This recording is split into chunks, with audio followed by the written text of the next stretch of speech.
सभी पुण्य आत्माओं को मेरा नमस्कार। आज क्रिसमस है, तो सारे क्रिश्चियन भाई बहनों को मेरी ओर से क्रिसमस की शुभकामनाएं। मेरी क्रिसमस। आज हम आभामंडल के बारे में, ओरा के बारे में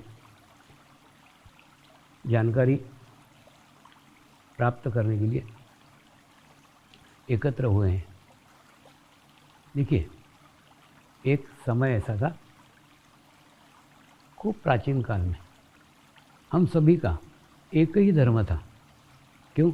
क्योंकि सारी पृथ्वी एक ही स्थान पे सीमित थी, एक जगह थी, और पृथ्वी के ऊपर एक ही धर्म था। आज हम जिसको धर्म बोल रहे हैं ना, वो धर्म नहीं, उपासना पद्धति है। तो हमारी उपासना पद्धति सबकी एक ही उपासना पद्धति थी। और वो उपासना पद्धति क्या थी? पंच महाभूतों को हम परमात्मा मानते थे, परमेश्वर मानते थे, और उन्हीं के माध्यम से अपनी उपासना करते थे। और ये उपासना पद्धति पूरे विश्व भर में एक सी आज भी है। देखिए, पहले पृथ्वी एक थी तो उपासना पद्धति भी एक थी, और उसके बाद में पृथ्वी के धीरे धीरे धीरे धीरे कालांतर में टुकड़े हुए, और उसमें से एक टुकड़ा बहते बहते आया और हिमालय से टकराया, और वो हमारा भारत देश है। तो ऐसे अलग अलग खंड विभाजित हो गए। ये विभाजित होने के बावजूद भी जो प्राचीन पद्धति थी उपासना की, वो पद्धति आज इतने सैकड़ों हजारों लाखों सालों के बाद में भी वो उपासना पद्धति आज भी वैसी की वैसी ही है। देखिए, अमेरिका में रेड इंडियन अभी भी उसी उपासना पद्धति से ध्यान करते हैं। उसके बाद में यूके में ड्रुइड्स उसी पद्धति से उपासना पद्धति ध्यान करते हैं। भारत में आर्य अभी भी उसी पद्धति से उपासना करते हैं। अगर हम न्यूजीलैंड में जाएं तो माओरी जाति के लोग आज भी उसी पद्धति से उपासना करते हैं। उस पद्धति को आज भी विद्यमान है, और वो सारे मनुष्य मात्र की एक ही पद्धति थी। क्या हुआ? ये उपासना पद्धति को अपना करके कुछ लोग पहले ना जंगलों में रहते थे, उसके बाद में चरागाह में लेके घूमते थे, धीरे धीरे गुफाओं में रहना सीखा, धीरे धीरे फिर समाज बनाना सीखा, गांव बनाने सीखे। ऐसे खूब हजारों वर्षों में मनुष्य का विकसित प्रकार है, मनुष्य का प्रजाति विकसित हुई है। उसके बाद में कुछ संतों ने, कुछ पवित्र आत्माओं ने बस्ती को छोड़कर निसर्ग में जाना स्वीकार किया, और निसर्ग में सालों रहकर, सालों साधना करके निसर्ग के साथ समरस हो गए। और समरस हो जाने के बाद में निसर्ग की शक्ति उनके भीतर से बहने लग गई, उनके अंदर से बहने लग गई। और उसके बाद में फिर उन्होंने उनके आए हुए अनुभव, उन्होंने आए हुए उनके उपदेश समाज को दिए। पहली बात तो बहुत कम लोग थे जो वापस आए, तो जो लोग गए ना वो वहीं के होकर के रह गए, क्योंकि क्या, वहाँ जाने के बाद में समाज का विचार भी नहीं आता। लेकिन जो लोग, बहुत कम लोग जो समाज में आए, ये हिमालय का भी देखो ना, हिमालय में भी लोग आते हैं जाने के लिए नहीं, सब संसार छोड़ करके आते हैं, इसलिए वापस जाते ही नहीं। इसलिए यहाँ का ज्ञान, यहाँ का नॉलेज समाज तक पहुँचता ही नहीं। तो आभामंडल, ओरा, ये ज्ञान खूब पहले हमारे पूर्वजों को था, उसकी जानकारी थी। इसलिए आपने देखा होगा ना, जब हम कोई भगवान का चित्र बनाते हैं या भगवान का चित्र देखते हैं या गौतम बुद्ध का चित्र देखते हैं, हम देखते हैं ना उसके पीछे एक कुछ तो भी आभामंडल रहता है, एक प्रकाश का वलय रहता है। उसी को आभामंडल कहते हैं, उसी को ओरा कहते हैं। उसी विषय को आज हम समझेंगे। देखिए, मेडिकल साइंस में ओरा का अध्ययन नहीं है। देखिए, शरीर को जिसको टच करके देखा जा सकता है, उसी का अध्ययन मेडिकल साइंस में है, ओरा का अध्ययन नहीं है। क्यों? क्योंकि वो ये मेडिकल साइंस से परे है। और दूसरा, जब इस शरीर के ऊपर कैंसर आता है तब डॉक्टर बोलता है कि आपको कैंसर हो गया, लेकिन योगी कैंसर आने के पूर्व उसकी सूचना दे सकता है। क्या होता है मालूम है? मनुष्य के शरीर पे आने के पहले उसका एक विचारों का शरीर है, एक और शरीर है। उस शरीर के ऊपर पहले वो विचार खराब होते हैं और विचार खराब होने के बाद में फिर उस विचारों का इफेक्ट उस शरीर पे आता है और धीरे धीरे धीरे कुछ महीनों के बाद में उसको कैंसर होता है। लेकिन उस कैंसर को अगर वहीं रोक लिया जाए तो क्या होगा, यानी विचारों के स्तर पे रोक लिया जाए तो वो शरीर तक आएगा ही नहीं। देखिए, सब झमेलों की जड़ विचार है। हम जो विचार करते हैं ना, वो विचारों के इफेक्ट, वो विचारों के प्रभाव हम पे निरंतर पड़ते ही रहते हैं। देखिए, अब जैसे इस समय पूरे विश्व के अंदर सामूहिक रूप से क्या विचार चल रहे हैं? डर का विचार चल रहा है, मृत्यु का विचार चल रहा है। अच्छा, दूसरा क्या है, उसको और प्रसार माध्यम और ज़्यादा प्रसारित कर रहे हैं। अब देखो ना, दिन भर अपने को हॉस्पिटल पेशेंट दिखाते, अभी तो उससे भी बढ़कर हो गया, स्मशान घाट दिखाने लग गए और मुर्दे लाइन से पड़े वो दिखाने लग गए। मैंने अपन कल्पना करते मैं मुर्दा पड़ा हूँ और 6-6 घंटे वेट कर रहा हूँ, मेरा दाह संस्कार नहीं हो रहा। मैंने अपन ना वहाँ जा कर के खुद को फील करने लग जाते हैं। ये अवॉइड करना चाहिए। देखिए, टीवी अपना सेवक है, अपन टीवी के सेवक मत बनो। अपने को जो आवश्यक है वो चीज़ें देखो ना, जो आवश्यक नहीं है वो मत देखो। तो कहने का अर्थ अपने को अपने पे नियंत्रण करना पड़े। अपने आसपास क्या चल रहा है, अपने आसपास क्या हो रहा है, उधर नहीं। देखिए, एक बार एक एयरपोर्ट के ऊपर एक पुलिस ऑफिसर खूब दौड़ते दौड़ते हाँफते हाँफते आया। बोले, स्वामी जी, इधर बम फूट रहे हैं, इधर आतंकवाद फैल रहा है, इधर विस्फोट हो रहे हैं, और आप बोलते हो निर्विचार रहो, निर्विचार रहो। निर्विचार कैसे रह सकते हैं? इतना माहौल ख़राब हो रहा है आसपास विश्व का। तो मैंने उसको कहा, देख क्या है मालूम है, मेरा चिंतन इस ओर है। मैं हिमालय के एक गुफा से आया और 25 साल में हजारों लाखों लोगों ने आत्मज्ञान प्राप्त किया। हजारों सेंटर खुल गए और अलग अलग जाति के, अलग अलग धर्म के, अलग अलग देश के लोग आत्मज्ञान से जुड़े, आत्म साक्षात्कार से जुड़े और प्रत्येक को मनुष्य धर्म का महत्व समझ में आया। मेरे को ये दिख रहा है और तेरे को ये दिख रहा है, बम विस्फोट हो रहे हैं, आतंकवाद फैल रहा है, सब घटनाएं तेरे को ये दिख रही। तो हर दफ़े याद रखो, जीवन में जब जब आपके जीवन में बुरा टाइम आएगा तब तक अच्छा टाइम आने ही वाला है। तो मैंने कभी भी पूर्ण बुरा या कभी भी पूर्ण अच्छा कभी भी नहीं होता। तो जैसे अभी ये कोरोना काल है ना, ये साल समाप्त हो रहा है, अगले साल से दूसरा साल चालू हो रहा है। कोरोना ने भी हमको 2 बातें अच्छी सिखाई। एक तो सिखाई परमात्मा मंदिर में नहीं अंदर है, तो मंदिर बंद करके हमको अंदर जाना सिखाया, अच्छी बात है कि नहीं? अच्छा, उसके बाद में दूसरी बात सिखाई, सब मनुष्य को कोरोना हुआ, इसका मतलब परमात्मा के दृष्टि में सब मनुष्य समान है, एक जैसे। तुम भले ही जाति के, धर्म के, देश के, सीमा के कितने विवाद करो, परमात्मा के दृष्टि में समान है। तीसरा क्या आने वाला है? तीसरा ये आने वाला है कि अब आपको ध्यान करना पड़ेगा। शरीर लेवल पे रह करके आगे जीना कठिन है, इसलिए आपको ध्यान करना पड़ेगा, आत्मिक स्तर पे जाना पड़ेगा। ये आगे का मार्ग है। देखिए, गुरु शक्तियों को ये जो कुछ होने वाला रहता है उसकी पहले ही सूचना मिल जाती है। इसीलिए गुरु शक्तियों ने सबसे पहले डॉक्टरों के शिविर आयोजित किए, क्योंकि मालूम था डॉक्टरों को ध्यान की अत्यंत आवश्यकता है। उसके बाद में पुलिस के शिविर आयोजित किए, गुरु शक्तियों को मालूम था कि पुलिस को उसकी ज़्यादा आवश्यकता है। उसी प्रकार से आगे आने वाले समय में प्रत्येक मनुष्य मात्र को ध्यान की आवश्यकता रहेगी। देखिए, शारीरिक स्तर पे कितना भी नकारात्मक वातावरण रहा तो भी आत्मिक स्तर पे अगर आप रहते तो उस वातावरण का आपके ऊपर कोई भी फर्क नहीं पड़ेगा, आपके अंदर कोई तकलीफ नहीं होगी, कोई परेशानी होगी। आप ध्यान करके, मेडिटेशंस करके अपने आसपास ही एक ऐसा हवामंडल, एक ऐसा ओरा निर्माण कर लेंगे कि आसपास की घटनाओं का, आसपास के विचारों का आपके ऊपर कोई भी प्रभाव नहीं पड़ेगा। एक बार मैं रामकृष्ण मिशन में गया था, उनका एक आश्रम था और पीछे बहुत बड़ा हॉस्पिटल था। तो हॉस्पिटल के सारे लोग, आश्रम में जो शिविर हो रहा था ना, वो शिविर में आए। वो डॉक्टरों के लिए शिविर रखा था और डॉक्टरों ने सारा शिविर समाप्त होने के पश्चात पूछा, स्वामी जी, आप अलग अलग देशों में जाते हो, अलग अलग जगह का खाना खाते हो, अलग अलग जगह का पानी पीते हो, आपको डायरिया नहीं होता? आपको डिसेंट्री नहीं होती? मैंने उनको बोला, डायरिया डिसेंट्री तो आप बहुत पास की बात करो, मेरे कार का कभी एक्सीडेंट भी नहीं होता।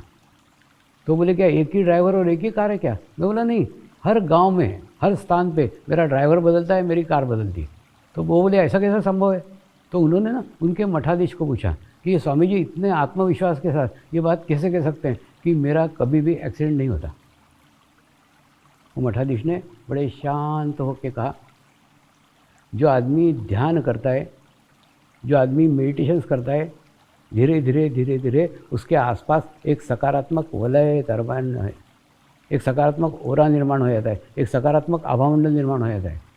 उस आभामंडल में कभी भी दुर्घटना हो ही नहीं सकती, उस व्यक्ति की हत्या नहीं की जा सकती, उस व्यक्ति का एक्सीडेंट नहीं हो सकता, कुछ नहीं हो सकता। वो पूर्ण आसपास के वातावरण से एक शील्ड उसके आसपास निर्माण हो जाएगी, वो उसको पूर्णतः सुरक्षित रखेगी।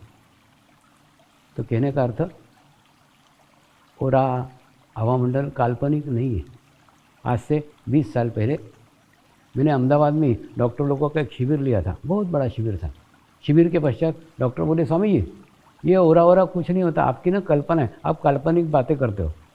अब मेरे पास कोई प्रूफ नहीं था बताने का, मैं क्या बताऊँ। मैंने बोला तुम उस स्तर पे नहीं हो, तुम्हारा अभी शरीर स्तर के ऊपर अध्ययन है, उसके ऊपर जाओगे तो वो भी चीज़ समझ में आएगी।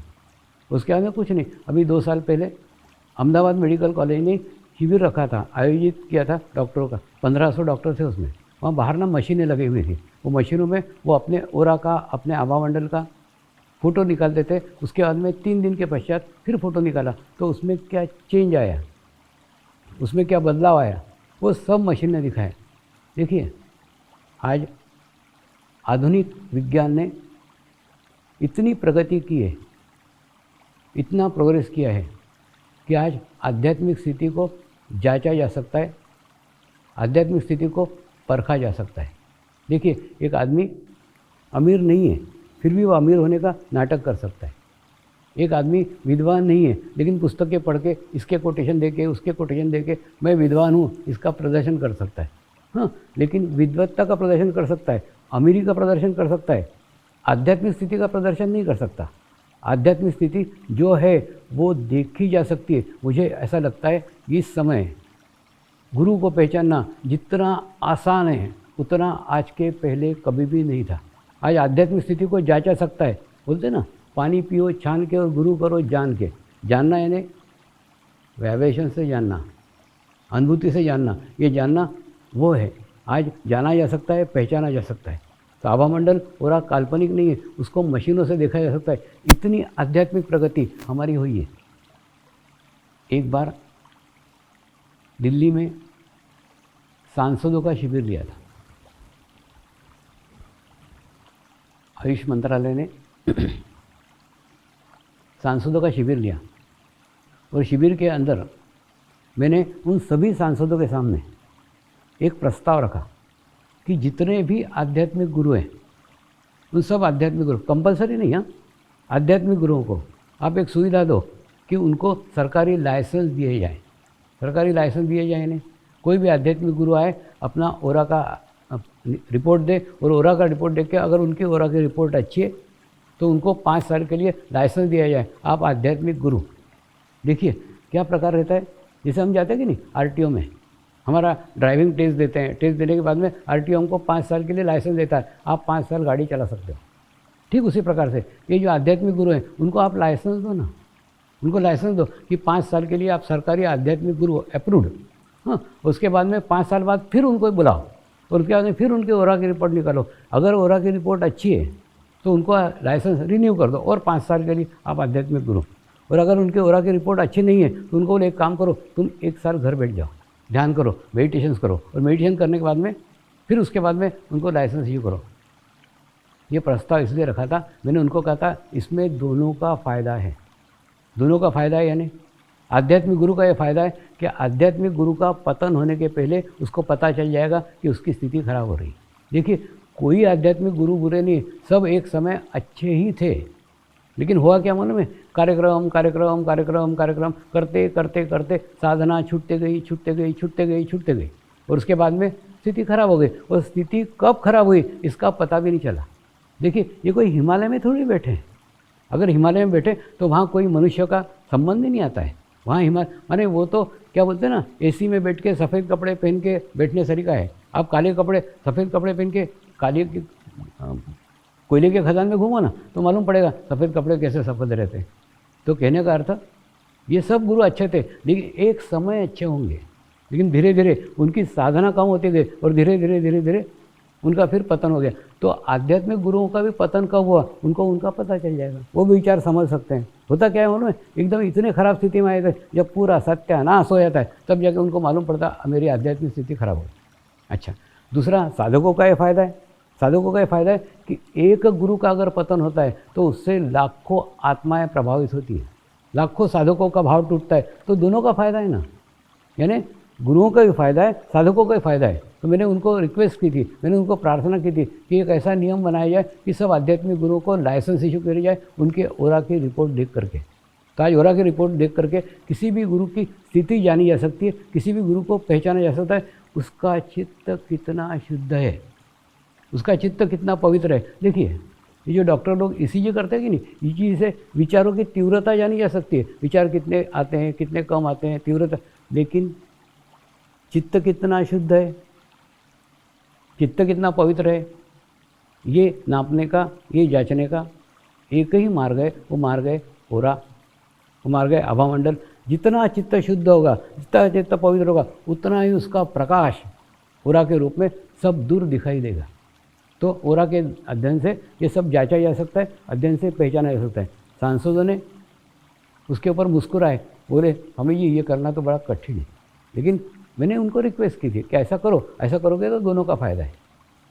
लेकिन यही घटना मैंने थियोसॉफिकल सोसाइटी लंदन में जब उनका शिविर लिया ना अंग्रेज़ों का, तो उस शिविर में कही कि ऐसा मैंने संसद में कहा, तो अंग्रेज लोग बोले स्वामी जी तुम्हारा भी तो ओरा बहुत पुराना है, 15 साल पुराना है, 10 साल पुराना है, तुम्हारे जो फ़ोटो है ना बहुत पुराने हैं, तुम्हारा अभी ओरा कैसा है पता नहीं, तुम्हारे ओरा का अभी अध्ययन कराओ ना, तुम्हारे ओरा के अभी टेस्ट करवाओ ना, अगर आपका ओरा अभी अच्छा होगा तो हम ध्यान सीखेंगे, हम ध्यान करेंगे। मैंने तैयार हो गया। तो क्या होता है, जैसे अपने यहाँ मेट्रो चलती कि नहीं, वैसे वहाँ एक ट्यूब चलती है, वो ट्यूब में बिठा करके मुझे लंदन शहर में लेके गए। तो लंदन शहर में लेके जाने के बाद में मेरे सर के ऊपर और 9 स्टेशन थे। जब हम बाहर निकले ना तो 9 स्टेशन पार करके फिर जब ऊपर आए तो लंदन शहर था। जैसे आप एक आधे डॉक्टर की अपॉइंटमेंट लेते ना, वैसे एक डॉक्टर की अपॉइंटमेंट ली गई थी। उसके बाद में वहाँ पे मुझे एक टेबल पे बिठाया गया और टेबल पे एक मशीन रखी गई, वो मशीन पे मेरे दोनों हाथ रखे गए और वो बोले कि अब हम आपका ओरा चेक करते हैं। और उसके बाद में कुछ नहीं, मैं कुछ देर तक ध्यान में रहा। ध्यान होने पर उसके हाथ में से जो स्पंदन आ रहे थे, हाथ में से जो वाइब्रेशंस आ रहे थे, वो वाइब्रेशंस को उन्होंने आधे घंटे तक रीडिंग किया और मुझे भीतर पता चल रहा था कि मेरे मूलाधार पे स्पंदन हो रहा है, मेरे स्वादिष्टान पे स्पंदन हो रहा है, मेरे नाभि पे स्पंदन हो रहा है, मेरे हृदय पे स्पंदन हो रहा है, मेरे विशुद्धि पे स्पंदन हो रहा है, मेरे आज्ञा पे स्पंदन हो रहा है, मेरे सहस्रार पे स्पंदन हो रहा है। यानी एक एक चक्र को वो मशीन जांच रही थी और उसका स्पंदन एक एक चक्र पे महसूस हो रहा था। और आधे घंटे के बाद में वो डॉक्टर ने मुझे पूछा कि स्वामी जी आप जिंदा कैसे हो। मैंने पूछा ऐसा क्यों बोल रहे हो। तो नहीं स्वामी जी, ये उस व्यक्ति का हो रहा है, ये उस व्यक्ति का आभामंडल है जिस व्यक्ति का शरीर भाव पूर्णतः छूट गया। तो शरीर भाव छूट गया तो शरीर भी छूटना चाहिए। मैंने उनको बोला ये मेरी ध्यान की स्थिति है, दिन भर इस स्थिति में नहीं रहता। तो कहने का अर्थ आज ओरा को जांचा जा सकता है, ओरा को परखा जा सकता है और फिर उसी रिपोर्ट को अलग अलग भाषाओं में ट्रस्ट ने पब्लिश किया और पूरे विश्व भर में बांटा। उसके बाद में वेबसाइट पे भी डाला और वो रिपोर्ट श्रीलंका में पहुंची। और श्रीलंका में मैं 17 साल के बाद गया था और 17 साल के बाद में गया था। उसके बाद में वहाँ के जो मेन बुद्ध मंदिर के प्रीस्ट थे वो लेने मुझे बाहर आए, बोले स्वामी आपका ओरा बहुत सुंदर है, बहुत अच्छा है। उसके बाद में जैसे ही उन्होंने मान्यता दी ना ओरा को, उसके बाद में वहाँ के प्रधानमंत्री ने मान्यता दी। दूसरी बार वहाँ के प्रधानमंत्री ने मुझे बुलाया और उसके बाद में ध्यान सीखने के लिए बुलाया, मेडिटेशन सीखने के लिए बुलाया। कुछ नहीं, 2 घंटे हमारी व्यक्तिगत चर्चा हुई और व्यक्तिगत चर्चा में उनको ध्यान सिखाया, उनको मेडिटेशन सिखाया। यानी कई लोग बोलते हैं कि नहीं मेरे को टाइम नहीं है, मेरे को टाइम नहीं है, ये उन लोगों के लिए मैसेज है कि एक प्रधानमंत्री दूसरे देश से किसी व्यक्ति को बुलाता है और बुलाने के बाद में 2 घंटे उसको समय देता है और 2 घंटे समय देके ध्यान सीखता है, ध्यान करता है। ये जब उसको हो सकता है तो आप समय नहीं निकाल सकते। उनको मैंने कहा देखो जब तक श्रीलंका की स्थिति ध्यान करने लायक नहीं थी तब तक मेरा आना नहीं हुआ। श्रीलंका में आने के लिए कोई लाइसेंस नहीं लगता है, कोई परमिट नहीं लगता है, कोई वीज़ा नहीं लगता है। उसके बावजूद भी मैं कनाडा जाके आया हूँ, जापान जाके आया हूँ, विश्व भर में जाके आया हूँ, लेकिन भारत के पास में श्रीलंका है, लेकिन श्रीलंका में नहीं आ पाया। क्यों नहीं आ पाया? क्योंकि वो वातावरण नहीं था, वो स्थिति नहीं थी। तो आप तक पहुँचने के लिए मुझे 17 साल लगे। उसके बाद में ऐसा रहता है, जब तक समय नहीं आता ना, तब तक पास में भी हो तो भी नहीं होता। तो श्रीलंका के प्रधानमंत्री तक पहुँचने के लिए मुझे 17 साल लगे। और भारत के प्रधानमंत्री का जब समय आएगा तब उसके पास पहुँचेंगे। सबका समय है, जब तक समय नहीं आता ना, तब तक वो घटना घटित ही नहीं हो सकती। तो कहने का अर्थ, ओरा, आवामंडल काल्पनिक नहीं है, इसको देखा जा सकता है, इसको जांचा जा सकता है, और उसके बाद में इसके जानकार जो लोग हैं वो बराबर उसको समझते ही हैं। नियमित ध्यान करते करते, सब परिवार में रहते हुए, सब फैमिली में रहते हुए, समाज में रहते हुए, लाखों लोगों के साथ रहते हुए, अगर मैं मेरी ध्यान की प्रगति कर सकता हूँ तो आप आपके ध्यान की प्रगति क्यों नहीं कर सकते? देखिए, इसीलिए आप मेरे पहले 15 साल के पहले के फ़ोटो देखो, बाद के फ़ोटो देखो, अभी के फ़ोटो देखो।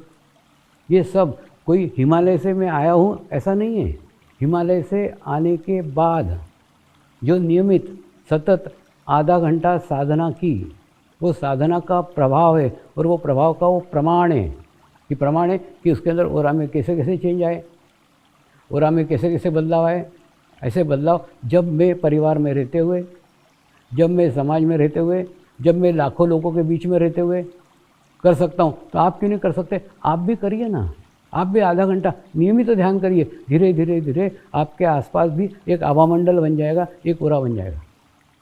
देखिए, दिन में ना एक जगह, एक स्थान चुनिए, जिस स्थान पे 10 फीट पे, 15 फीट पे आपके आसपास कोई भी व्यक्ति नहीं हो सकता है वो आपकी छत हो सकता है आपका गार्डन हो, कुछ भी हो, जहाँ पे 10-15 फीट में कोई मनुष्य नहीं है, ऐसी जगह आप चुनिए, और वहाँ पे जाकर के आप नियमित ध्यान साधना कीजिए। नियमित ध्यान साधना करेंगे तो क्या होगा? नहीं कुछ मिला ना, तो एक रूम में बैठिए ना, और वो रूम को लॉक करके बैठिए। तो उसमें क्या होगा? कोई भी एकदम अचानक नहीं आएगा। उसके बाद में अगर ऐसा करते हैं ना, तो करते करते करते आपके अंदर से ही ब्रह्म नाद सुनाई आएगा। परमात्मा का शक्ति पूरे विश्व भर में सारी ओर फैला हुआ है। जैसे ही आप बैठते हैं ना,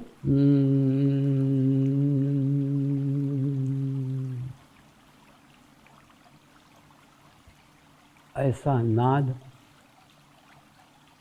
ऐसी आवाज़ आपके ही भीतर से निकलना प्रारंभ हो जाएगी।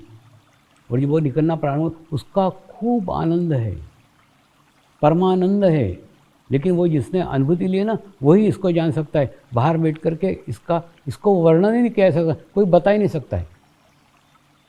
जो जिसने अनुभव लिया ना, वही जानता है कि वो नाद सुने आता है। और उसके बाद में आपकी पत्नी या आपका पति, कोई भी आपके पास में करीब आएंगे ना, जैसे आपके ओरा में आएंगे, जैसे आपके आभामंडल में आएंगे, वो बंद हो जाएगा। क्यों? क्योंकि प्रत्येक व्यक्ति के विचार होते हैं। प्रत्येक व्यक्ति विचार लेकर के आता है। वो विचार लेकर के आएगा तो तुम्हारे ओरा को डिस्टर्ब करेगा। इसीलिए आपने देखा है ना, ये हिमालय में ऋषि मुनि ऐसे ऐसे स्थान के ऊपर बैठे हुए हैं जिस स्थान पे आप मनुष्य होने की कल्पना भी नहीं कर सकते। और उनका शब्द क्या है? निर्जन स्थान।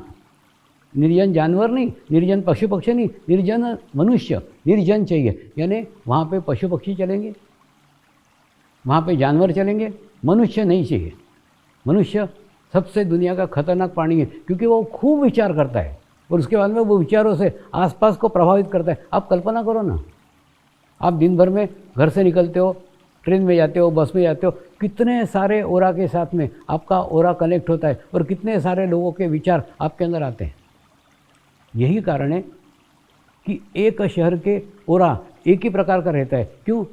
उस शहर में लोग एक दूसरे को मिलते रहते और उसके बाद में उसी प्रकार के विचार उस शहर में निर्माण हो जाते हैं। और आज तो विश्व भर में कोरोना कोरोना कोरोना, सारे विश्व भर में आप कहीं भी जाओ, यही विषय चल रहा है।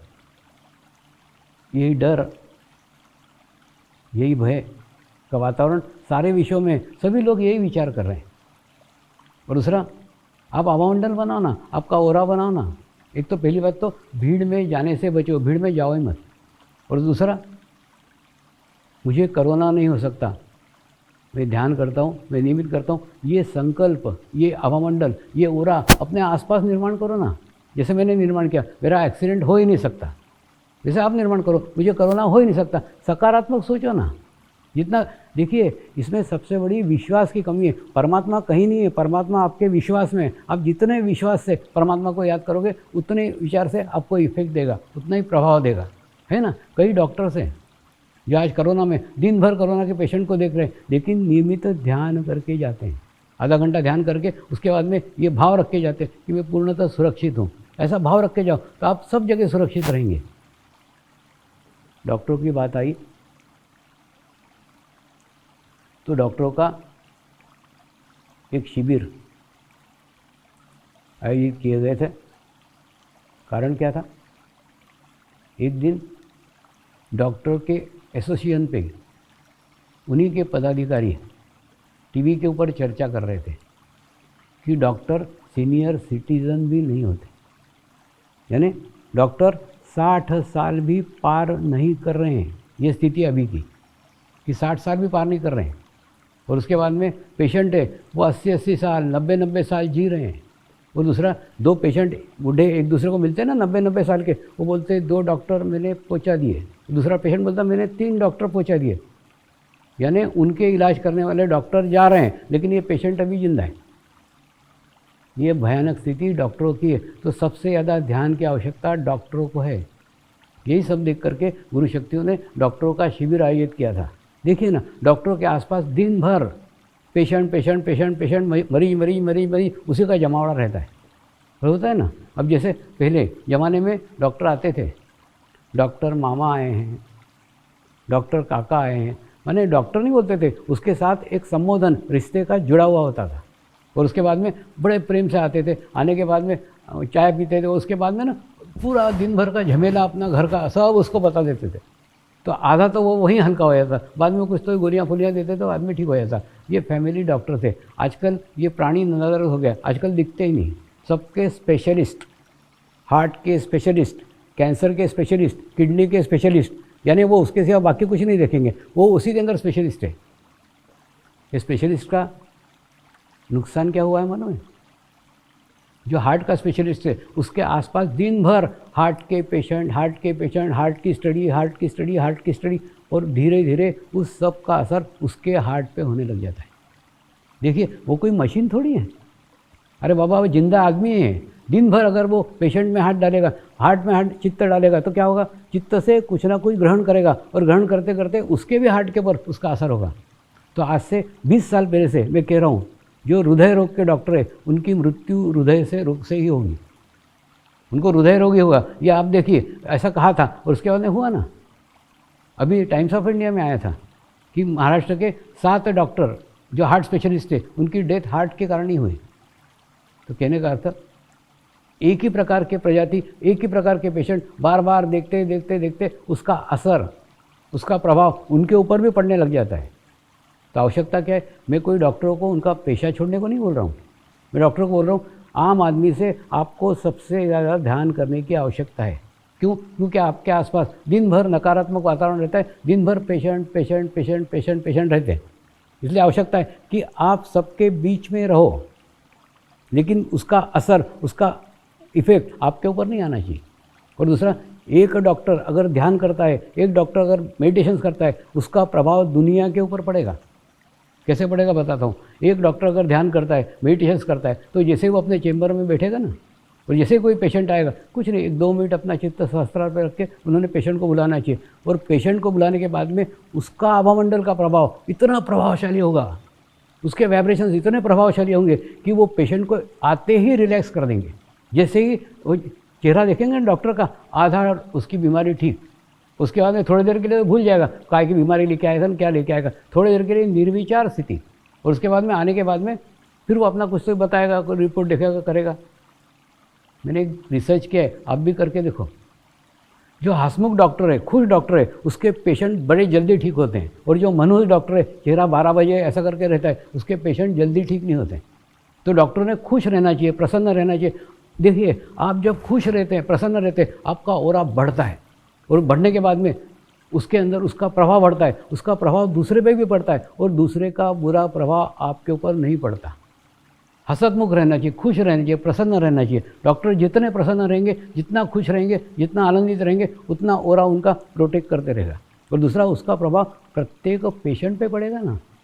आपके व्यवसाय में भी फ़ायदा है, कि व्यवसाय में फ़ायदा है कि अगर आप अच्छा ध्यान करते हो, अगर मेडिटेशन करते हो, आपके आसपास अच्छा सकारात्मक हो रहा है, सकारात्मक ऑरा का प्रभाव आने वाले प्रत्येक पेशेंट के ऊपर पड़ेगा। अब एक और, मैंने कहा कि डॉक्टर 60 साल भी जीवित नहीं रह रहे हैं। ये रिपोर्ट है, ये स्थिति है। आप भी जांच करके देखो, आप भी परख करके देखो, मेरी बातों में मत सुनो। मैंने जो निष्कर्ष निकाले उनको आप अपने लेवल पे चेक करो।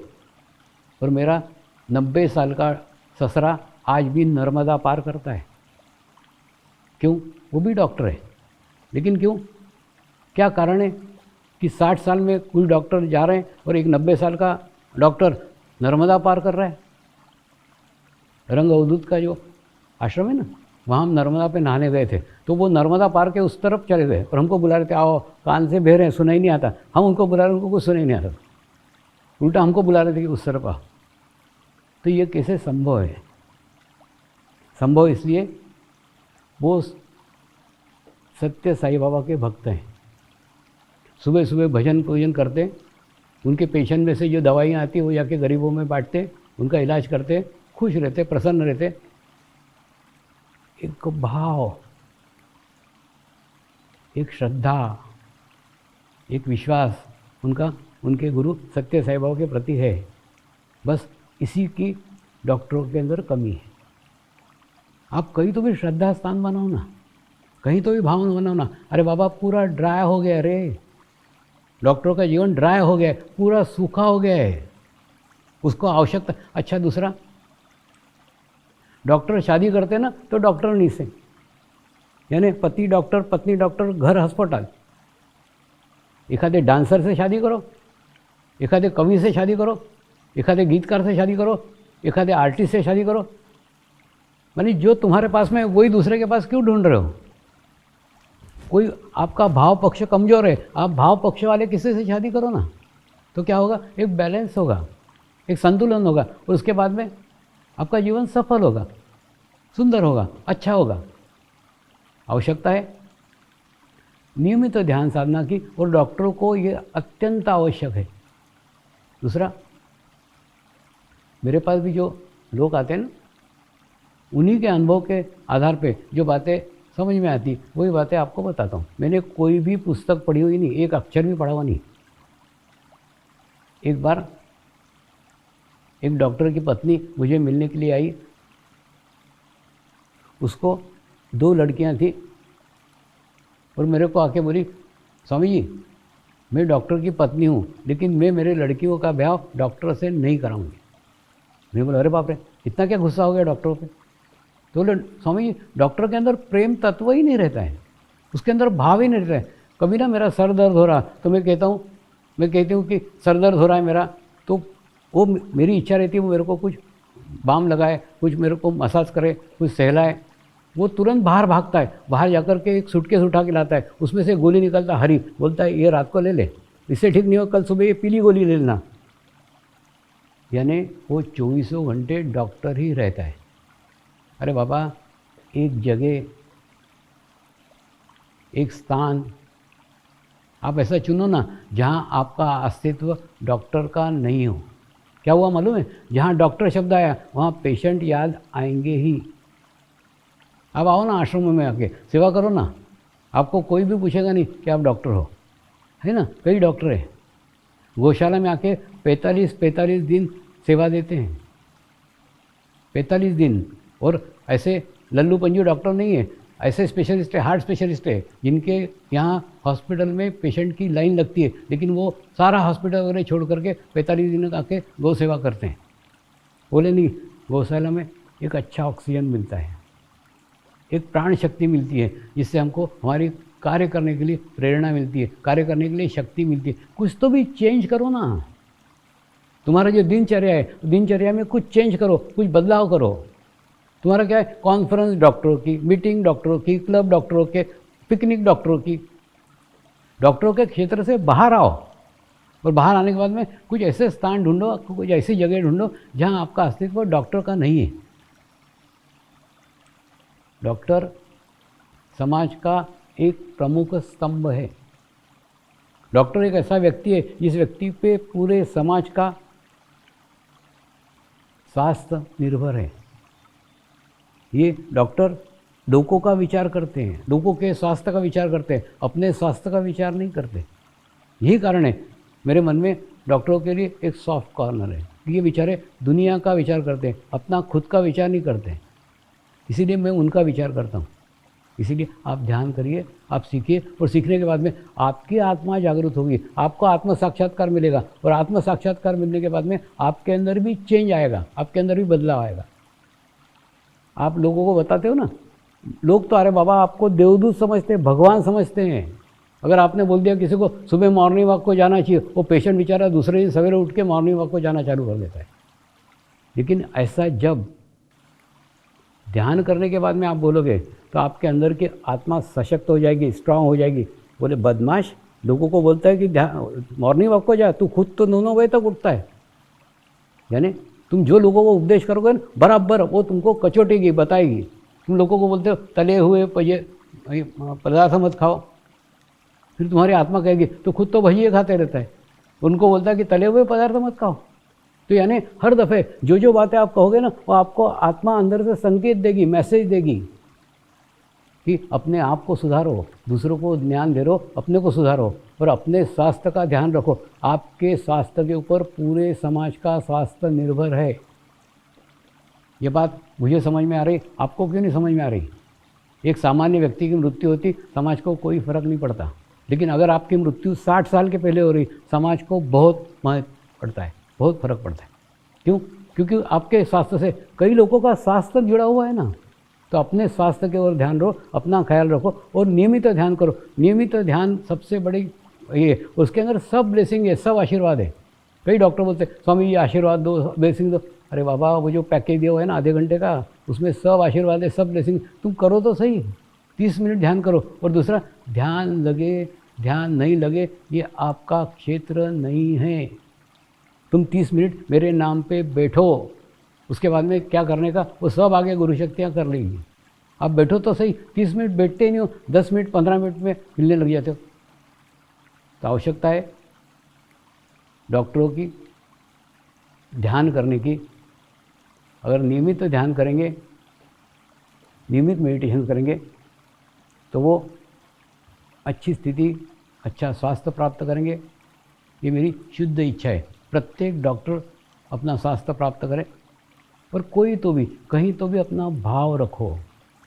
आपको खूब अतीत बुद्धि बुद्धि बुद्धि इसका कोई एंड नहीं है। उसके बाद में भाव रखो, भाव पक्ष अपना स्ट्रांग करो, मजबूत करो। वो मजबूत करेंगे तो आप बैलेंस होंगे, आप संतुलित होंगे।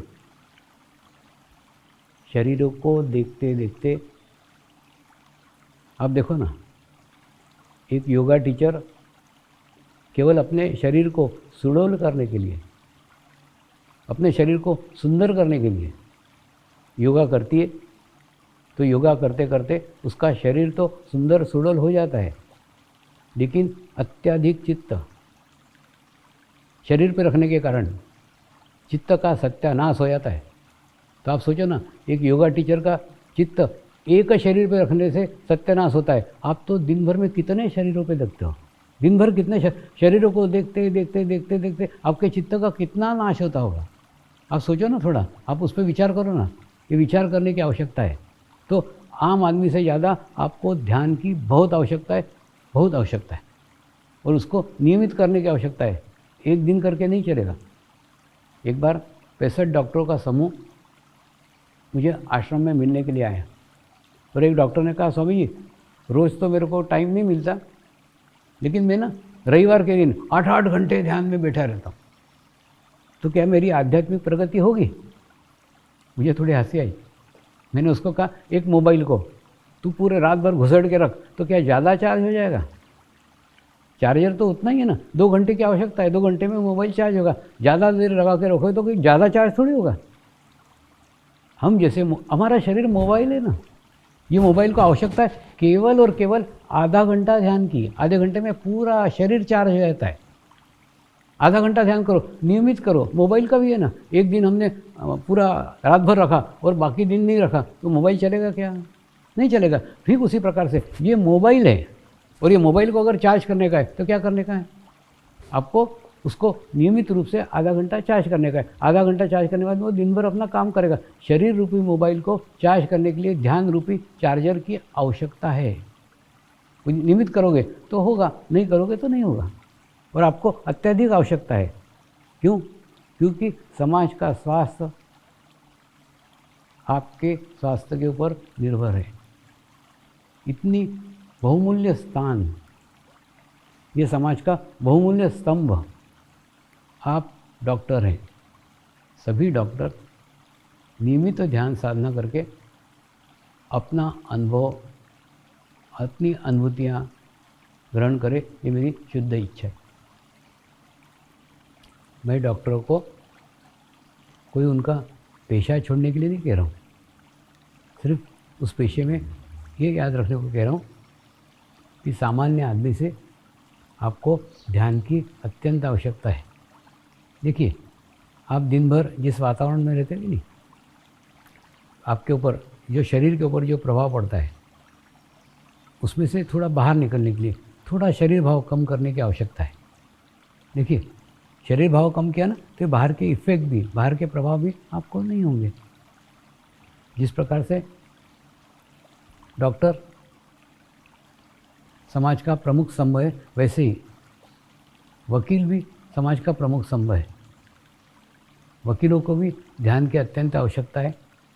वकीलों के आसपास अपराधियों का जमावड़ा रहता है। दिन भर अपराधी अपराधी अपराधी और केसेस दिन भर एक एक अपराधी के केस के ऊपर पूरी हिस्ट्री ये निकालते हैं। पहले क्या अपराध किया, फिर ऐसे अपराध किसने किए, पूरा अपराधियों का अभ्यास करते हैं, स्टडी करते हैं। तो जब चित्त अपराधियों पे रहेगा तो उनका प्रभाव, उनका इफेक्ट उनके ऊपर भी पड़ेगा ना। दूसरा, एक वकील की बड़ी मज़ेदार किस्सा आपको बताता हूँ। एक हृदय रोग के स्पेशलिस्ट, हार्ट स्पेशलिस्ट, समाज में जाते नहीं थे, शादियों में जाते नहीं थे, कहीं जाते नहीं थे। क्यों? क्योंकि जब भी कहीं वो जाते थे ना, तुरंत उनके आसपास उसी समय के पेशेंट्स आना इकट्ठा होने चालू हो जाते थे, उनको घेर के बैठ जाते थे। तो उसके कारण उन्होंने समाज में जाना ही छोड़ दिया। लेकिन एक बार उनके कोई पास के रिश्तेदार के पास शादी में जाना आवश्यक पड़ा, तो शादी में गए और शादी में जाकर के वहीं शादी में उनको एक वकील मित्र मिल गए। वकील भी देखो कितने चतुर रहते हैं। एक वकील मित्र मिल गए और वो वकील मित्र को इस डॉक्टर ने एक समस्या बताई, एक प्रॉब्लम बताई। बोले, मेरी प्रॉब्लम ये है, मैं आजकल इसलिए पार्टियों में नहीं आता, आजकल इसलिए शादियों में नहीं आता क्योंकि ना जहाँ भी मैं जाता हूँ तो सारे हार्ट स्पेशलिस्ट आके मेरे को घेर लेते हैं, तो मेरे को वो शादी में कोई आनंद ही उठाते नहीं आता। इसलिए आजकल मैंने ना शादियों में जाना छोड़ दिया है, फंक्शन में जाना छोड़ दिया है, पार्टियों में जाना छोड़ दिया है। वकील मित्र शांत होकर वो सब उसकी समस्या सुन रहा था, उसकी प्रॉब्लम सुन रहा था। और उसके बाद में वकील ने उसको एक सलाह दी, तुम एक काम करो, अगली बार से जब भी कोई पार्टी में जाओ ना, जब भी कोई शादी में जाए और आपको आके हृदय रोग के बारे में चर्चा करे, हृदय रोग के बारे में सलाह मांगे ना, तो उसका नाम और फ़ोन नंबर नोट कर लो, दूसरे दिन उसको बिल भेज दो आपका। तो ऐसा वो करोगे ना, फिर बाद में आपको सलाह मांगना लोग बंद कर देंगे। डॉक्टर ने हाँ ये अच्छा आइडिया दिया, ये सलाह अच्छी दी, अब मैं आगे ऐसे ही करा करूँगा। बाद में डॉक्टर घर गए, दूसरे दिन देखा तो वकील का ही बिल उनको आ गया था कि वकील से उन्होंने सलाह ली थी ना डॉक्टर ने, इसलिए वकील ने अपना बिल भेज दिया। तो कहने का अर्थ, वकील इतने चतुर रहते हैं। और दूसरा, आप ना कोर्ट का वातावरण देखो ना, कोर्ट का वातावरण बहुत ख़राब रहता है, बहुत गंदा रहता है। वहाँ पे ढेरों फाइल पड़े हुए रहते हैं, जिन फाइलों के ऊपर से धूल भी नहीं हटाते, धूल के अंबार लगे हुए हैं फाइलों के। और उसके बाद में उन फाइलों के बीच में वो माने जज को तो पूरे टाइम बैठना पड़ता है, वो बेचारे वकील तो कभी कोई बदलते रहते हैं, चेंज होते रहते हैं। उस फाइलों में भी क्या विवाद रहते हैं, झगड़े रहते हैं, तंटे रहते हैं, उन्हीं के नाम लिखे रहते हैं, उन्हीं के विवाद लिखे रहते हैं, सब झगड़ों का ही उल्लेख रहता है। तो उन कागज़ों का एनर्जी उन कागज़ों की ऊर्जा कोई अच्छी थोड़ी होगी। आप एक बार खुद, यही लोगों नहीं करना चाहिए, उस रूम का टेम्परेचर देखना चाहिए और बाहर का टेम्परेचर देखना चाहिए, तो रूम का टेम्परेचर सदैव गर्म ही मिलेगा। यानी नकारात्मक ऊर्जा उस कैंपस के अंदर, उनके कोर्ट के अंदर, उनके रूम के अंदर बनी रहेगी। तो आवश्यकता है वकीलों को भी ध्यान करने की, आवश्यकता है जजों को भी ध्यान करने की। और दूसरा क्या हो रहा है मालूम है कि कानून हर 25 साल के बाद में बूढ़ा हो जाता है और उसके बाद में कोई ना कोई वकील उसमें से रास्ता निकाल ही लेता है, कोई ना कोई वकील उसमें से तोड़ निकाल ही लेता है। मैं आपको एक कलकत्ते की घटना बताता हूँ। कलकत्ते की एक सड़क के ऊपर, वहाँ पे 4 घोड़ों की गाड़ी ले आना मना था। मैंने वहाँ का जो वाइसराय था ना, उसी को केवल ले आने की परमिशन थी, बाकी किसी को परमिशन ही नहीं थी।